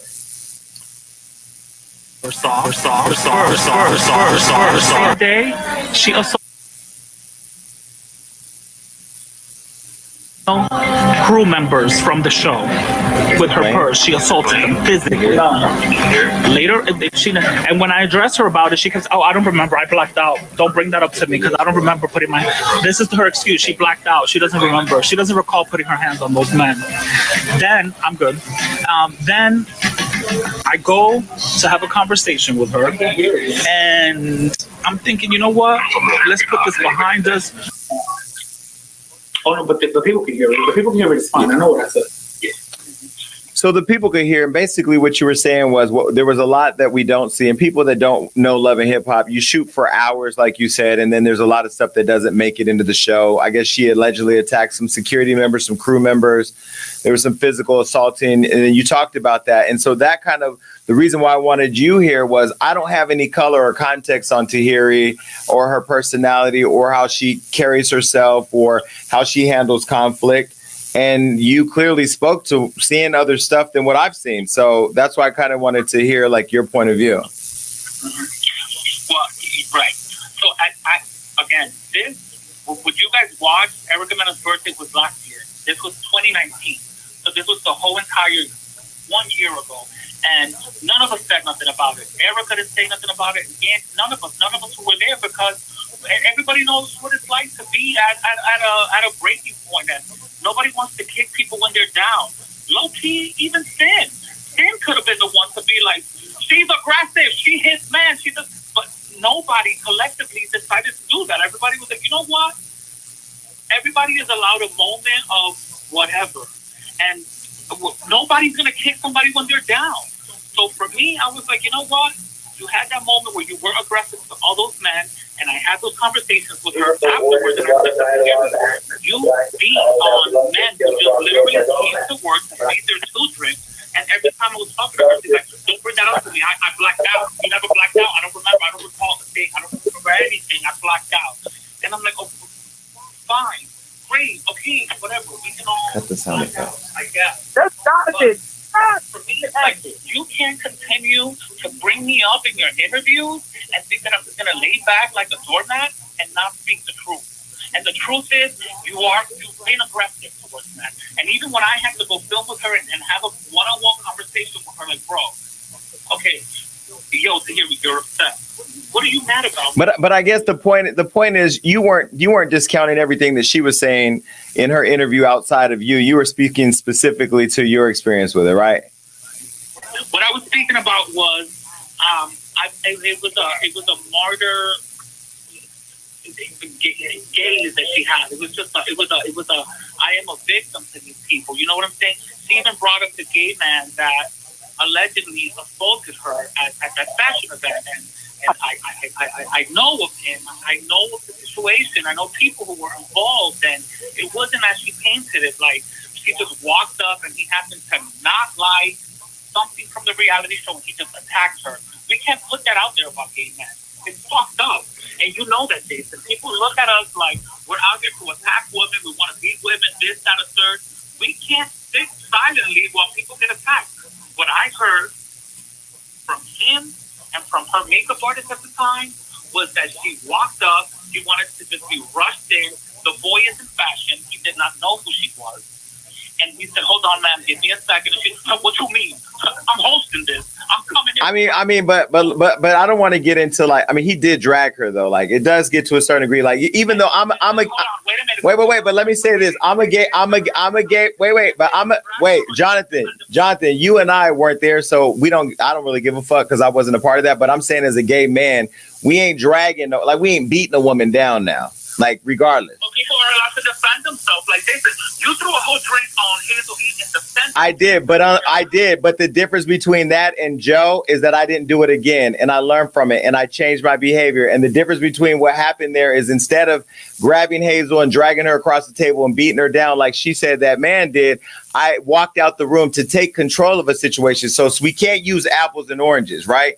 Like, but what I'm saying is, we cannot judge people on how they react to aggression. And I am a person who had a one-on-one moment with this woman as I was trying to disarm her, Jason. And I'm telling you my personal experience.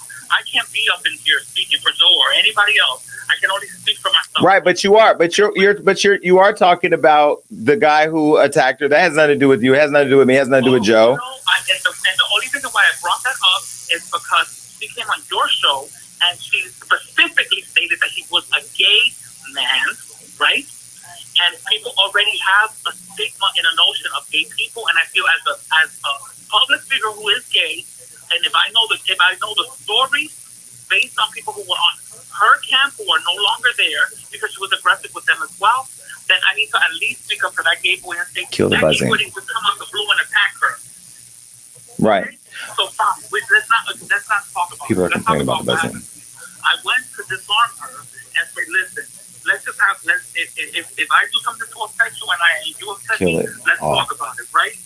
All of a sudden it turns into a mushy and a this. Well, let me say this. I pray that everybody in New York finds peace and keeps their hands to one another. I mean, to themselves, not on each other. I mean, reality TV is different than being in a relationship. I don't know. I guess you don't have the experience with her, or you have had the experience with her where you've seen the aggression firsthand. And I'm hoping that, you know, whoever she paints herself to be with, whoever, that people don't get lost in the fact that, like, how you film on a reality show based on combat and how you deal with your relationships at home are two different things. You know what I mean? And me throwing a drink in the past, I'm not going to be defined by that for the rest of my life. I mean, especially when me and the other person found peace. And I hope everybody else finds peace. Mm-hmm. And I hope you guys get along. People be aggressive. That's what I'm saying. It's like people are aggressive, and sometimes women can be aggressive, and the man just has to take the punch to the chin and run the other way. That's what I chose to do, but everybody doesn't handle aggression the same way, is what I'm saying. And I don't know what happens with her and anybody else. I can only speak for myself, and that was what I did. Well, I pray that everybody finds peace. People are killing me about this phone call because it's buzzing. Jonathan, you're gonna have to come on my radio show where we could talk about you and everything you're doing and not this bullshit, because this call is making people frustrated. So I'm gonna have to get off now because it's not working, and we'll figure it out. But we'll do a sit down where me and you talk, and I'll call you after tonight. All right, then. Okay, bye. All right, listen, I'm sorry. I know y'all are killing me in the comments about the buzzing. Okay, is the buzzing gone now? Was it the phone? I wasn't gonna have Jonathan wait and not have him on the show because we had a technical difficulty. So do people hear me now? Is everything good now? The buzzing's gone? Is the buzzing gone? All right. Anyway. Is T.S. Madison ready? Is she in the thing? Is her sound working? We don't know yet. Well, they're saying the buzzing is still there. So I don't know how else to fix the buzzing. It says it's a little.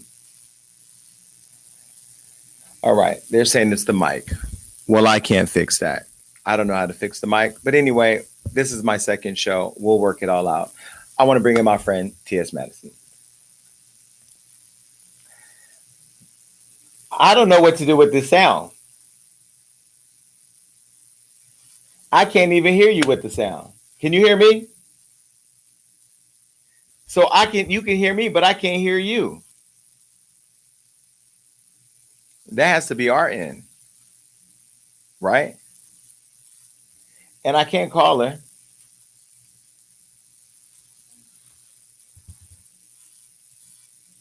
I can't hear you, but you can hear me.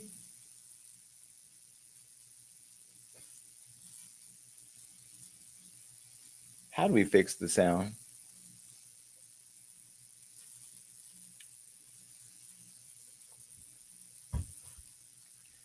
I can't call her now.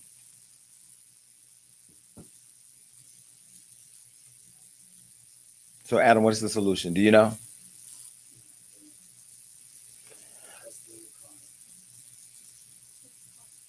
Okay, so we send her the number. She can call in, right? Okay, we'll have her call in the gagging. Have her call in. Send her the number. TS, we're sending you the number. She'll call in and we'll have you right here. They can hear me, but they can't hear TS. It says unplug it and plug it back in. I don't know. This is why I have TS, because she's the pro. I don't know what the fuck I'm doing here. I'm figuring it out. But we're giving you the number. TS, call this number 1402. Now, what is gagging? I got it. 1402 42 44 1402 4244464.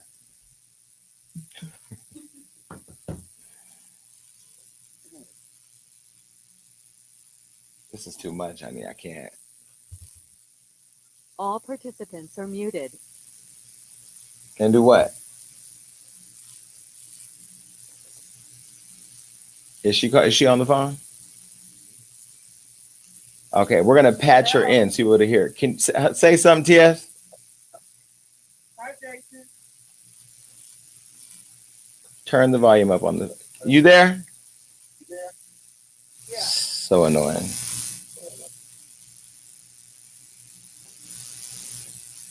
Can you hear me? We're gonna get this right. You might have to go to StreamYard. You can hear on the show, but then why can't I hear? Oh, I hear the buzzing sound. I hear the buzzing sound people are complaining about. Hold on, it's a new show. We're gonna figure this shit out. Mm-hmm. For what? No, they're hearing this buzzing in the sound too. They said they hear her. You hear? You hear? Then why don't I hear? I can hear you. Is the call there? Because if we were doing Socialite sound, I should be calling in anyway. Yeah, the call is. Listen, this is how it works. So this is what you go through. You go through stuff like this. Send me a StreamYard link. You got StreamYard? Same link. You see the link? You can come in through StreamYard, TS. Yeah, text my phone. Text it to me. Text me the StreamYard link. Text her the StreamYard link. So we're going to text her the StreamYard link. Stand by. You guys can hear. I can't. It says the buzzer is lower now. Thank you, Yana Lynn. Bring it. Send her the StreamYard link. You send her. Okay, you got the link, TS, to StreamYard. Give me 1 second, baby. I hear her now somewhere. Child. This live, this interview, this guest. Did we practice with a guest?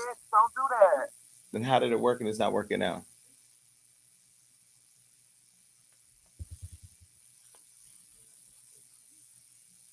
Oh, I'm not encouraged. No, I'm not losing. Somebody said don't get discouraged. Don't worry about it. This is our first guest. So we're working and learning this. And Madison is beat. So we need this. We'll get it together. Do you see Madison in StreamYard? Can somebody give me feedback on what's happening, please?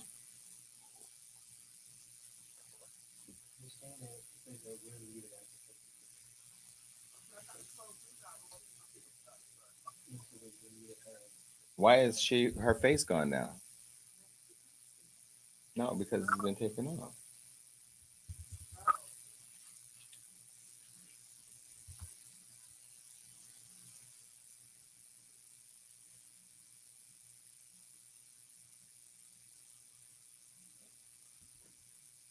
We're going to try to figure this out now because we still got more to talk about.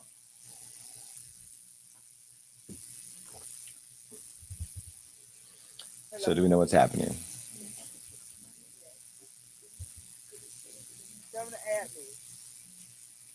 But who was in StreamYard? There's 10 people in there? Okay, so add her. We did test the job. That's what they do. This happens, baby. This is what happens. Listen, I'm wiping off all this Coke butter. Now I hear you, but I don't see you. Hold on, you about to. Give me 1 second, baby. Can we turn her volume up here and figure out this buzzing thing? Because people are still saying output. Can you hear buzzing? Did it just go up? Okay, open. Someone said the buzzing stopped. The buzzing is gone when TS talks. Are you coming on video? I am. I just need 1 second. So hold on. So you can hear me. You hear me? Yes, you can hear me, but you can't see me.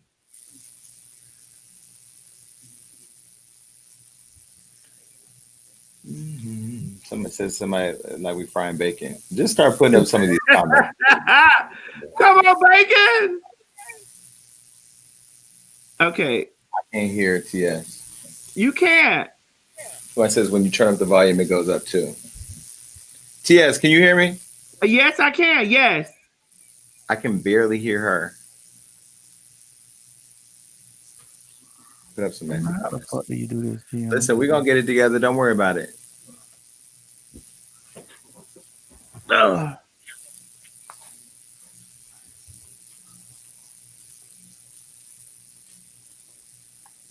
Somebody said it's the mic. No, because we had the same mic last week, so it can't be the mic. There's TS on the screen. Can you hear me? Yes. I can barely hear her. Where's her volume at? Turn her volume up. Turn my mic up. Turn my motherfucking mic up. Can the people out there hear me? Is it on, honey? Is it on? Is this bitch recorded? I hear you now, but I hear the buzzing too. Can you hear me? Yeah, I hear you good. Well, listen. Is this what happens on your first? My first show was great. Listen, this happens. This is live, so this shit happened. If you running a show, you run the risk and the possibility of some shit happening. Can you still hear me? I can hear you, but I hear this damn buzzing. How do I turn this buzzing down? This I don't know. I'm gonna send you this other. Program. I'll send it to you tonight. It's called Voice Meter, Banana Voice Meter. You guys will have to run all that through. You're gonna have to run it through Wirecast, StreamYard, and all that. It'll do the sound levels. We got all that. I may need to see the other thing that you have, but I don't know what's happening. It's called Voice Meter. It's an app, Voice Meter. Voice Meter from Banana. Okay. Well, he said that's what's not working. Listen, they said the mic, the buzzing stops when you talk, and now I'm mad because I have a whole bunch of stuff I want to talk to with you, but I kind of feel like if I can't hear you, how do we do that? Well, I'll let you talk and then I'll speak. I'm so annoyed with this sound. Listen, First of all, you look beat. Thank you, baby. And you've been working for 12 hours and you're still here. And now you got to deal with buzzing and you can't hear. It's all right. This is what we do. We built for this. What it is.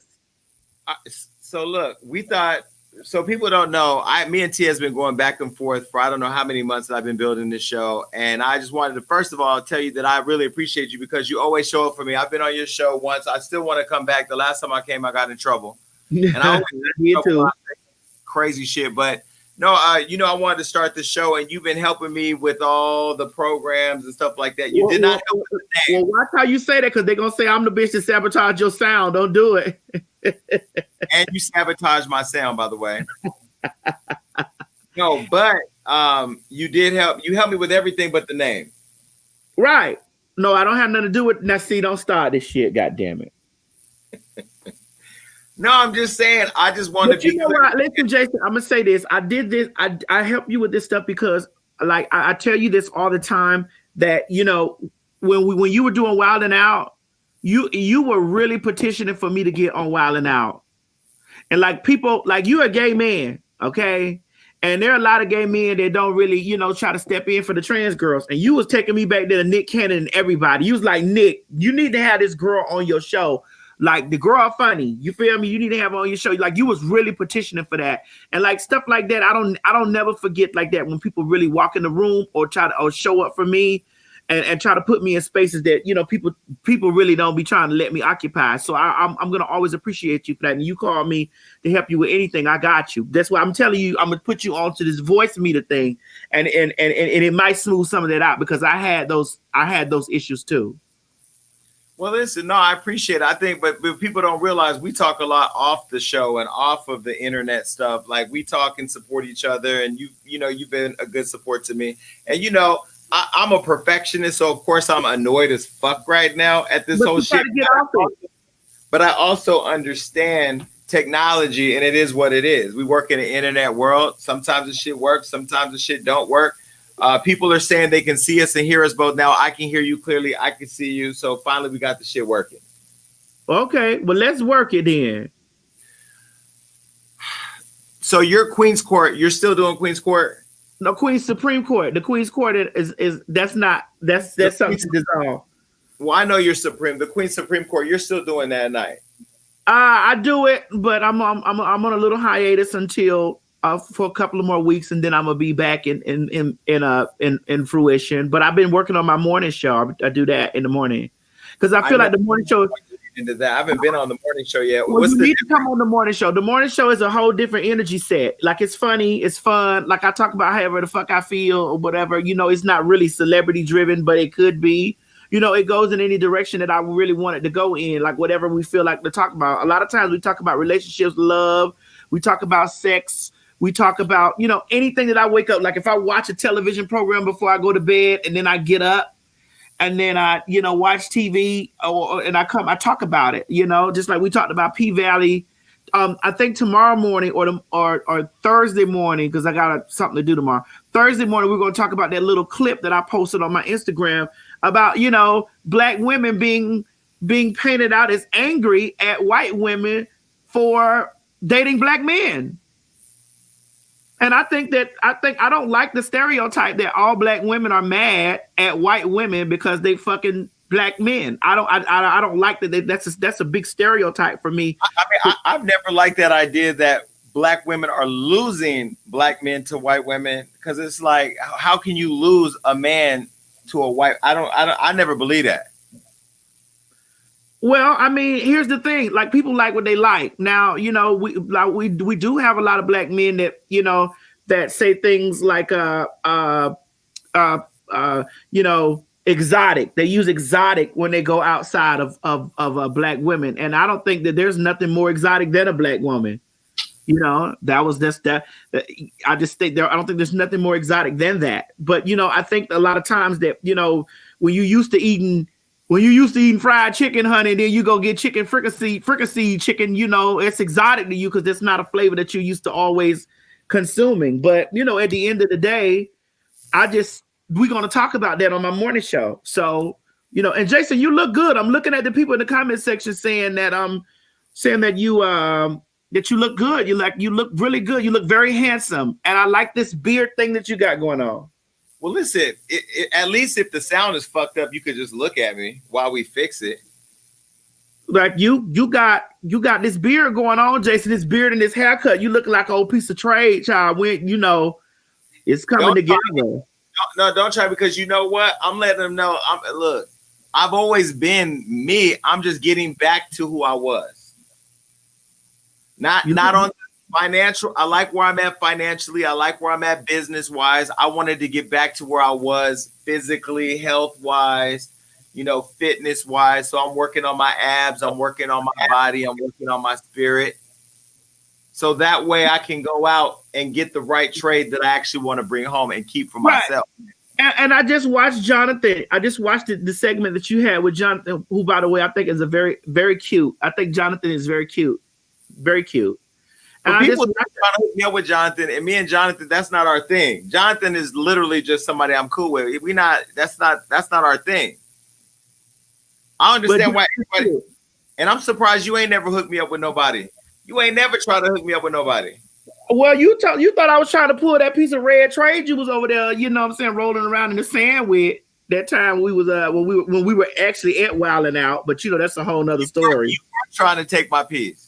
I wasn't. He looked at me. I looked at him. We was looking at each other. But I mean, that's the problem. That's why I don't bring none of my pieces around my friends, because y'all don't need. Here's the thing, Jason. And here's my rule. If you looking at somebody with a beard, what the fuck I'm shaving for? Me and you don't. I'm not your flavor. If you dealing with a beard, what in the hell I'm gonna do with you? Because we don't eat the same plate. So that's how it worked for me. Well, listen, when you was on my show, I told you, you'll pull them more than I would, because it's hard for me to date out here. Everybody loves TS. Everybody don't love Jason Lee just yet. They getting there. People are starting to learn how to tolerate me a little bit. You know what I mean? Looking at me and saying it is what it is. They know by the time next week, we're going to get this together. But thank you for telling me, that you acknowledge that I'm putting in the work. Because look, the work ain't easy. It's not. Are you postmating somebody in the middle of the show? No, I'm seeing it's my phone. It's my thing buzzing and texting and beeping and this and the other. I took my phones and just put them over here. Look, you're going to get a call to come back for a show when we can pull this shit together, because I don't know what is going on right now. But either way, look, you were talking about white women liking Black men. Jane Fonda, that was one of the things I wanted to talk to you about. She wants to get it. She wanted to get it on with Marvin Gaye and was mad that she didn't have sex with him.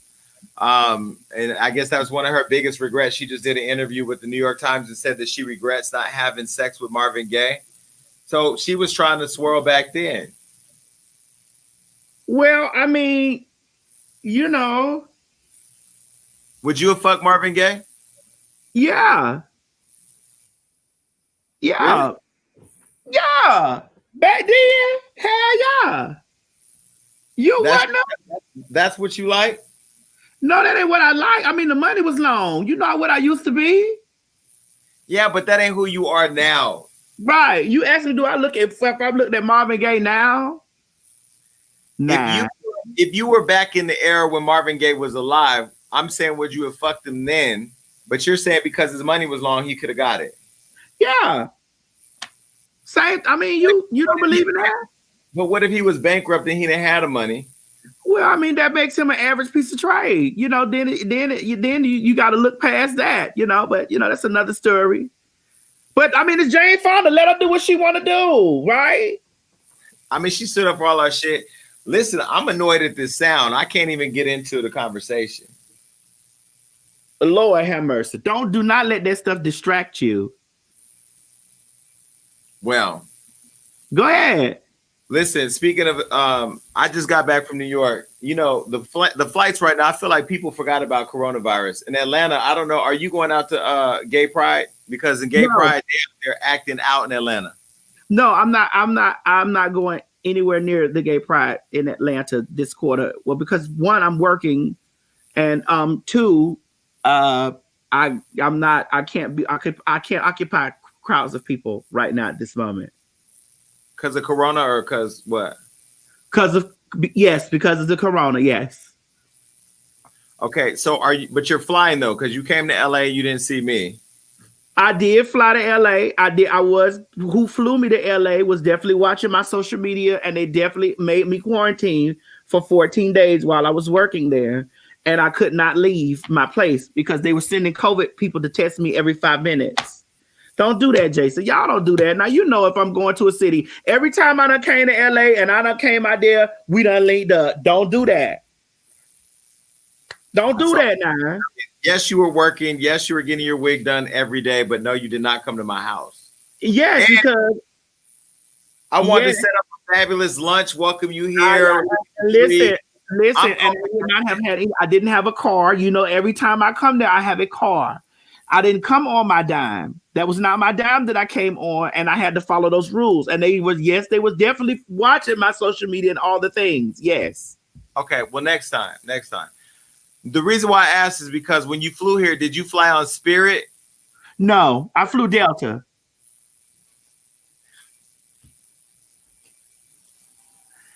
That was not shade. I'm trying to set up only fly Delta. I'm trying to set up the next segment. That was not shade. We all know you don't fly Delta. We know you don't fly Spirit. No. If I saw you on Spirit, I would call you and talk to you personally on the side. And listen, if you saw me on Spirit, you had best believe that I was gonna sit in the big seat in the front because my ass big, so I need to sit in the big seat. But I've been on one Spirit flight. The first 3 rows had a yellow tape around it. But that was the sign to me that was not an airline that I belong on, because if God wraps up the first 3 seats, a nigga don't need to be on it and a bitch don't need to be on it either. But I was just recently on United Airlines, which is the new Spirit, and some shit went down on Spirit that I thought would have went down on United, the way that they've been packing everybody in there with COVID. I'm going to show a video and it better work. Okay. Hold on. We're not going to put our hands on each other. No. Okay, wait, hold on. Wait a minute. We're not about to put our hands on each other on the camera. That's what we're not going to do. So what we can do is all calm down. You have the problem. I want to move to another seat. That's fine. If not, then okay, do what you do. I'm not going to have this issue with you, and I'm not going to have this issue with y'all. We need to go.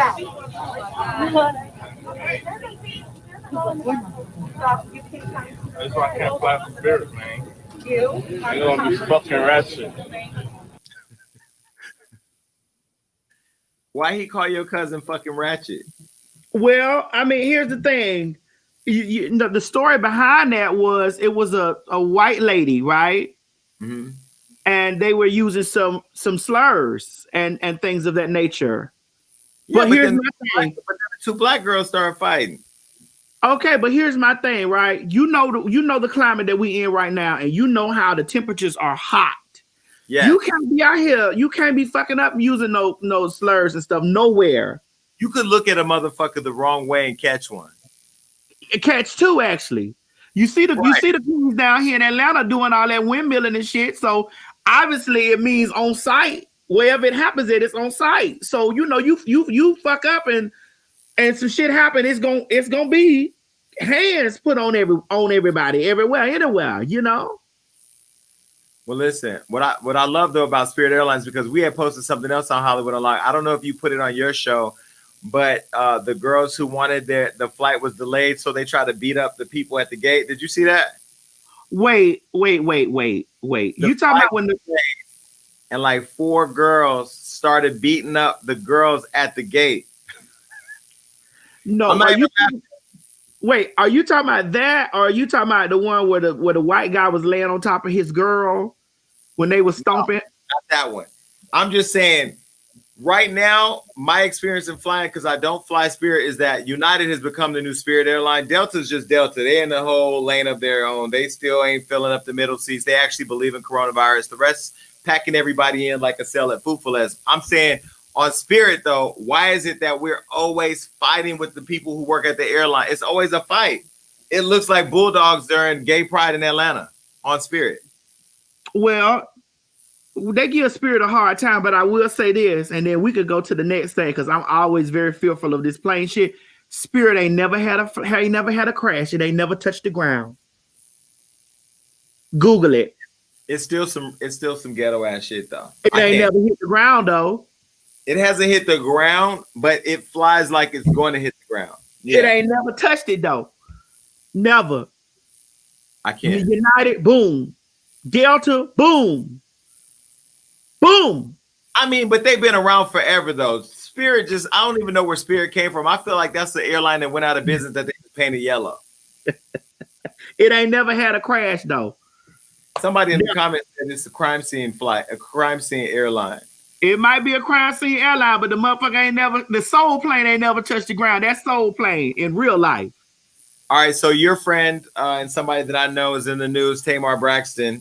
You saw that happening today. Again, a lot of today's show, we had to prepare last minute because so much shit has been changing. But Tamar, she recently filed a restraining order against her boyfriend, David Adefeso, and requested that there be an order of protection. And let me show you what David looked like. Now, do we have a picture of David? Well, we don't have a picture of this nigga. I don't know why. We literally put this together last minute. But either way, then put TS back on. I don't want to. Yeah. Let's put it back on. So she filed a restraining order against him, and he, I guess, was trying to file something against her. So it was unclear what happened. But I'm gonna tell you what I think it happened, because you remember when she had said that she felt like, committing suicide, or she had attempted suicide. I felt at the time, and I haven't had a long conversation with her, but I felt at the time there was more behind the scenes, because I knew there was a new show coming out. And I felt like, having seen like, what? I'm just listening, Jason. This is what I'm going to say, right? When I saw that she was getting with him, I felt like he was an opportunist ass nigga. When you looked at him, the motherfucker looked like he was trading cards on the beach, playing that little game where you try to take niggas out their money. You put the little jewel under one of the cards while you move it around. He shuffles.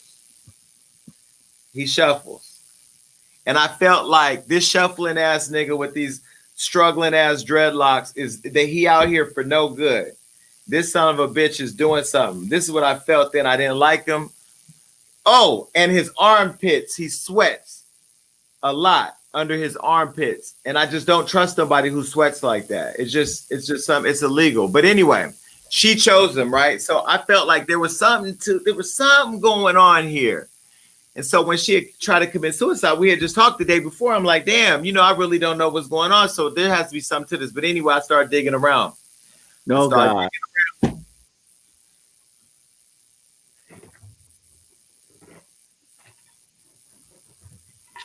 Okay, go ahead. Go ahead. Digging around to see what I could find. And I actually got my hands on a bit of the tape from the show that hasn't aired yet. And nobody's seen this yet, but I want to show you this because I want people to understand we don't have that. The fuck we don't have it? Oh no, we're getting that. Cut it into the show right now. I'm gonna keep talking about it. Get that video in right now. Get it in the nope. We are not continuing the show until I got this motherfucking, because I got the fucking tea. How about that? So let me set it up. Tamar Braxton went to We to do a show. What's the show called, Alexis? Tamar Braxton, Get Your Life.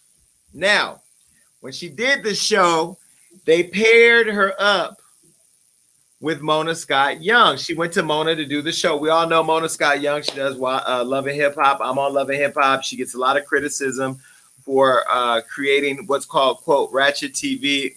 She ain't never told me to do nothing ratchet, but whatever. She gives you the opportunity and you run with it. Not allegedly. That's a fact. So Tamar had gone to do the show called Tamar Get Your Life. And so she got her life. And the thing about Tamar, she knows TV. She's a character. She knows how to work it. She's brilliant at reality TV, and she has that personality that we all love. We know that. We love Tamar. There's no shade coming for Tamar at all. Now,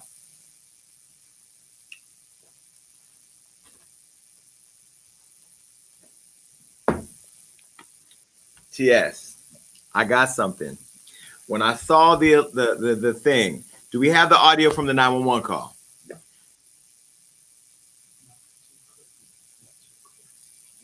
They don't have that either. There will be a meeting after this show. Okay, so on the 911 call, bring TS back on the screen. I need to see her. On the 911 call, if you go back and listen to it, it's on TMZ. Clearly, he don't sound like he just found somebody he loves almost dead. So I didn't believe that. I believed it was all bullshit from the beginning. But what I didn't know was why it happened. So I started digging around. Do we have the clip now? So this is the clip I got. I ain't going to tell you how I got it because I don't want to get sued. This ain't an alleged clip. This is an actual clip from the show that hasn't aired yet. And you take a look at it, and then I'm going to tell you why I know what happened. Go. I prefer that my girl's ex didn't walk into my home without asking my permission. That's respect. It's basic respect. So, which house is this? Tamar's house? Oh, it's my house. I live there. I have my clothes there. Tamar and I kind of share. Her house is my house. She spends 4 days in my house. I spend 3 days in her house. We have 2 homes.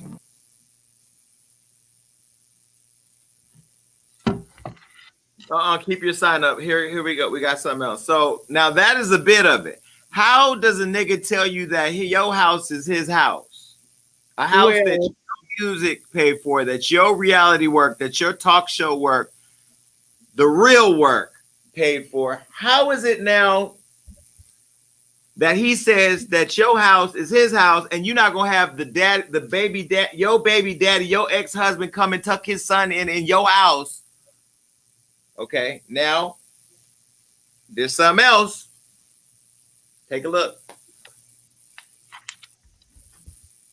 No problem with that. But how do you show up in a man's house when he's gone? I heard he's been coming into the house more than once. Yeah, but did you know that?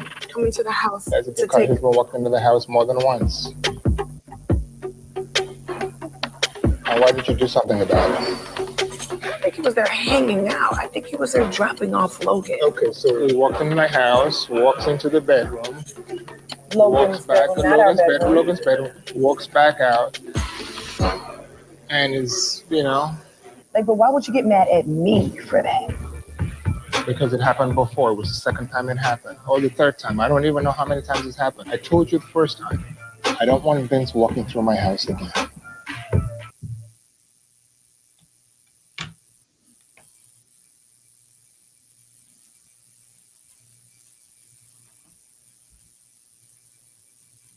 So if I pay the bills and this is my house and that's my baby daddy. Yeah, that nigga got to go. He got to go straight like that. Oh, but you got to see it all. I'm going to get you the clips. When you see the show, the way he talks to her, the way he's treated her, and the way he's talking about the father of her child, So first of all, Vince ain't even in the show because he wouldn't allow Vince to be on camera. So Vince you don't see him. Vince brings the son back and you don't see Vince. He doesn't want the kid talking about Vince. He don't want the kid talking about his father in his mother's house. And if you look at the way she was sitting there and how the way he was talking to her, you could tell he's either been allegedly, where your sign at? Aggressive or disrespectful. Now, I text Tamar today and I didn't get permission to do this, but I'm going to do it anyway because this is my show. No, don't do it. Don't do that. Put up the text message. Oh, Jesus. So I was on the flight back from New York today and I text Tamar to check on her because I ain't talked to her. I said, what is going on? She said, he said he was going to kill me. We were on the way to treatment. He said we were going to end up in a murder-suicide, and I only grabbed him after he grabbed me hard. That's his thumbprint. I never hit him. He hit me. I didn't do a police report because I wasn't trying to ruin his business. David just don't want to look bad on this We TV show. He wants everyone to think I'm crazy. He's fame hungry and thirsty. Malika picked me up from the treatment. She's a witness. He called the police after we left, and before I left, I tore the camera. Put the text back, please. I can't read that fast. Before I left, I tore the camera out of his 2013 Rolls Royce because I know how thirsty he is. All facts, he's a liar. And I said that I saw the show and I believe it, that he was a piece of shit, a fucking piece of shit, allegedly. And anyway. But check this out. This is the picture of her arm. No. Now, so he's been snatching on her and pulling on her and hurt her. Come back to me. We have what? Now, here's the 911 call. We got it. Production put it together. Now, if somebody that you found, Maddie, you and I ain't fucking, and we ain't together, but if you found me almost dying, I think your 911 call would sound a little bit different than this. And what's the emergency? My girlfriend is not responding. Are you with her right now? Yes. How old is she? She's not awake. Okay, can you wake her up? Can you shake her and yell at her? Try to wake her up. I'm shaking. She has a little bit of her eye open. All right, sir. Like I said, we're on the way. I'm going to stay on the line with you. Okay, she's been drinking. It's like a half of what. So she's on medication for depression. I don't know how much. She sent a letter earlier. Anyway, just ask him to hurry. Now, if you found somebody you love that was about to commit suicide, why would you bring up on the 911 call that she sent a letter to WeTV? I'm going to tell you what happened. Allegedly. I believe he saw himself on the show. He knew he was going to get outed as a controlling, allegedly abusive man. He didn't want that look. He's getting the look now.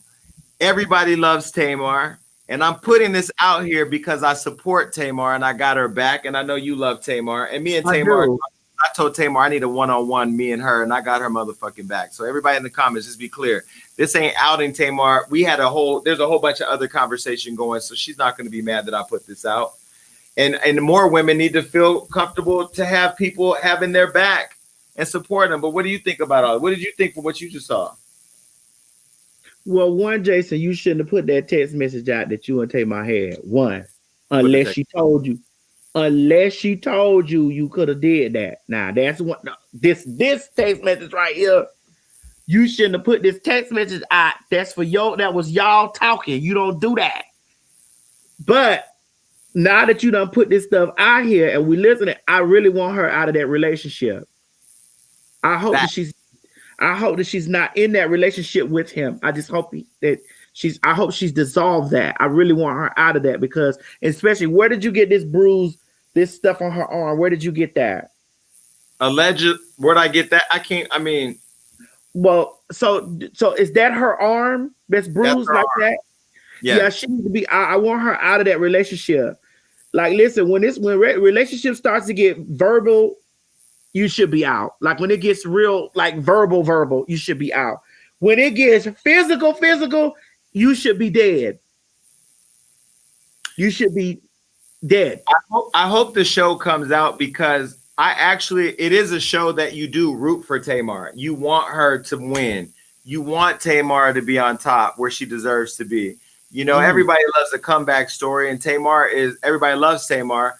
But she just got with a nigga who wasn't shit. Yeah, and this is the thing. I mean, here I do feel like that when men generally meet women, they come with that full face on, like, oh God, I'm the loving kind. Then when they get in the door, she's a very successful woman, and there are a lot of women who are successful who may make more money than the man that they with, or who may have an empire that was already built before the man come in. Now you can't lose yourself and letting this man come in talking about, oh, this my house, this my shit, and this and the other. You can't lose yourself in that. You know, I don't give a damn how good the dick is or how great he make you feel. You can't lose. That ain't y'all shit. That's yours.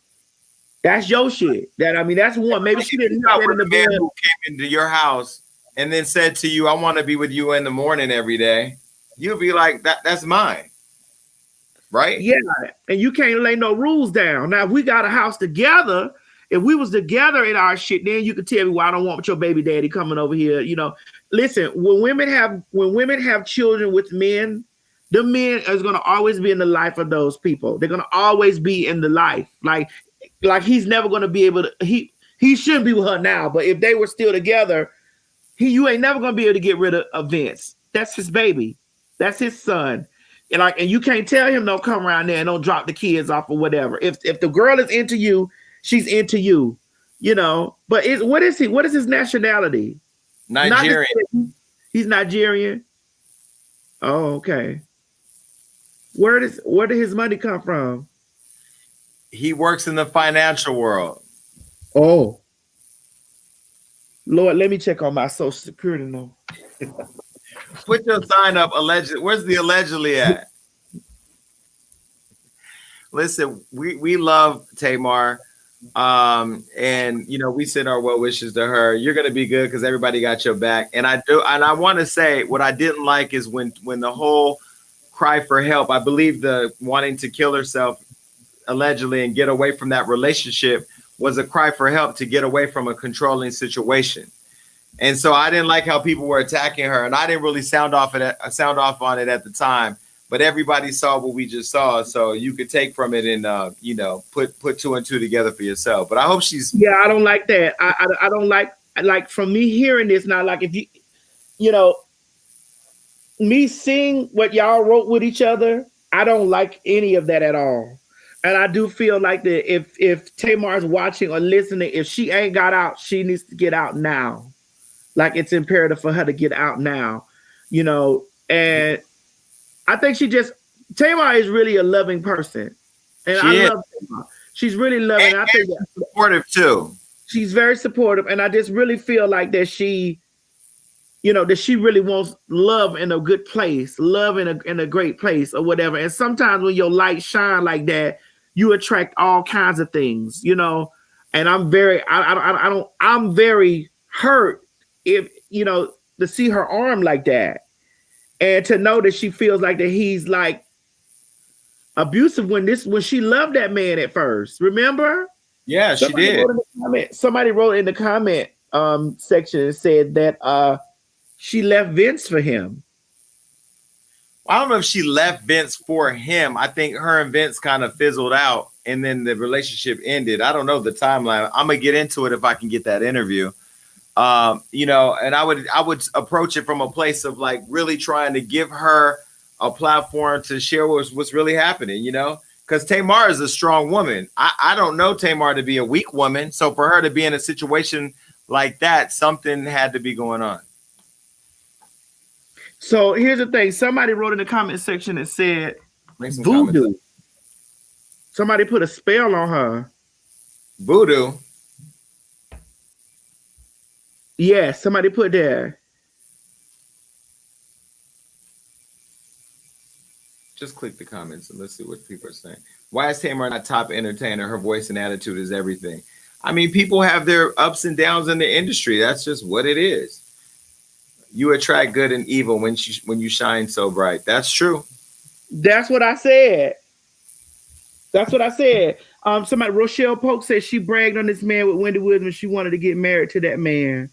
Well, maybe there are times when you only see the good. Like a man will show you that good side of him first. You ain't gonna see that until he's comfortable. Right. You're not gonna really catch the bad side of that until the man is comfortable. Well, listen, let me do this really quick because I think I just put out a whole lot on that. Put the text message back down. Oh God. All right, look. Let's take some. Do you have enough time to take a few calls? Because I got a production meeting immediately following this show.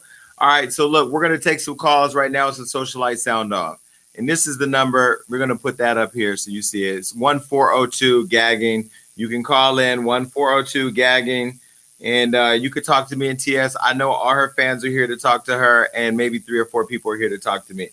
All right, so you can put me in TS on the screen. And let's take some calls.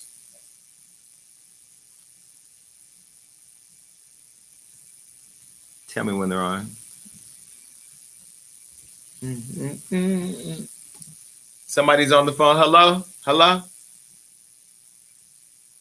Hello? Hello? Well, they didn't speak up. Next. Hello? Hello? They're not there either? Somebody say he did a spell on her. Who did a spell on her? Somebody did a spell on our phone line. That's what happened. Is there are there callers or no? Oh yeah, I hear somebody saying Jason. Hello? Can you hear me? Because I can't hear you. Jason, can you hear me? I can barely hear you.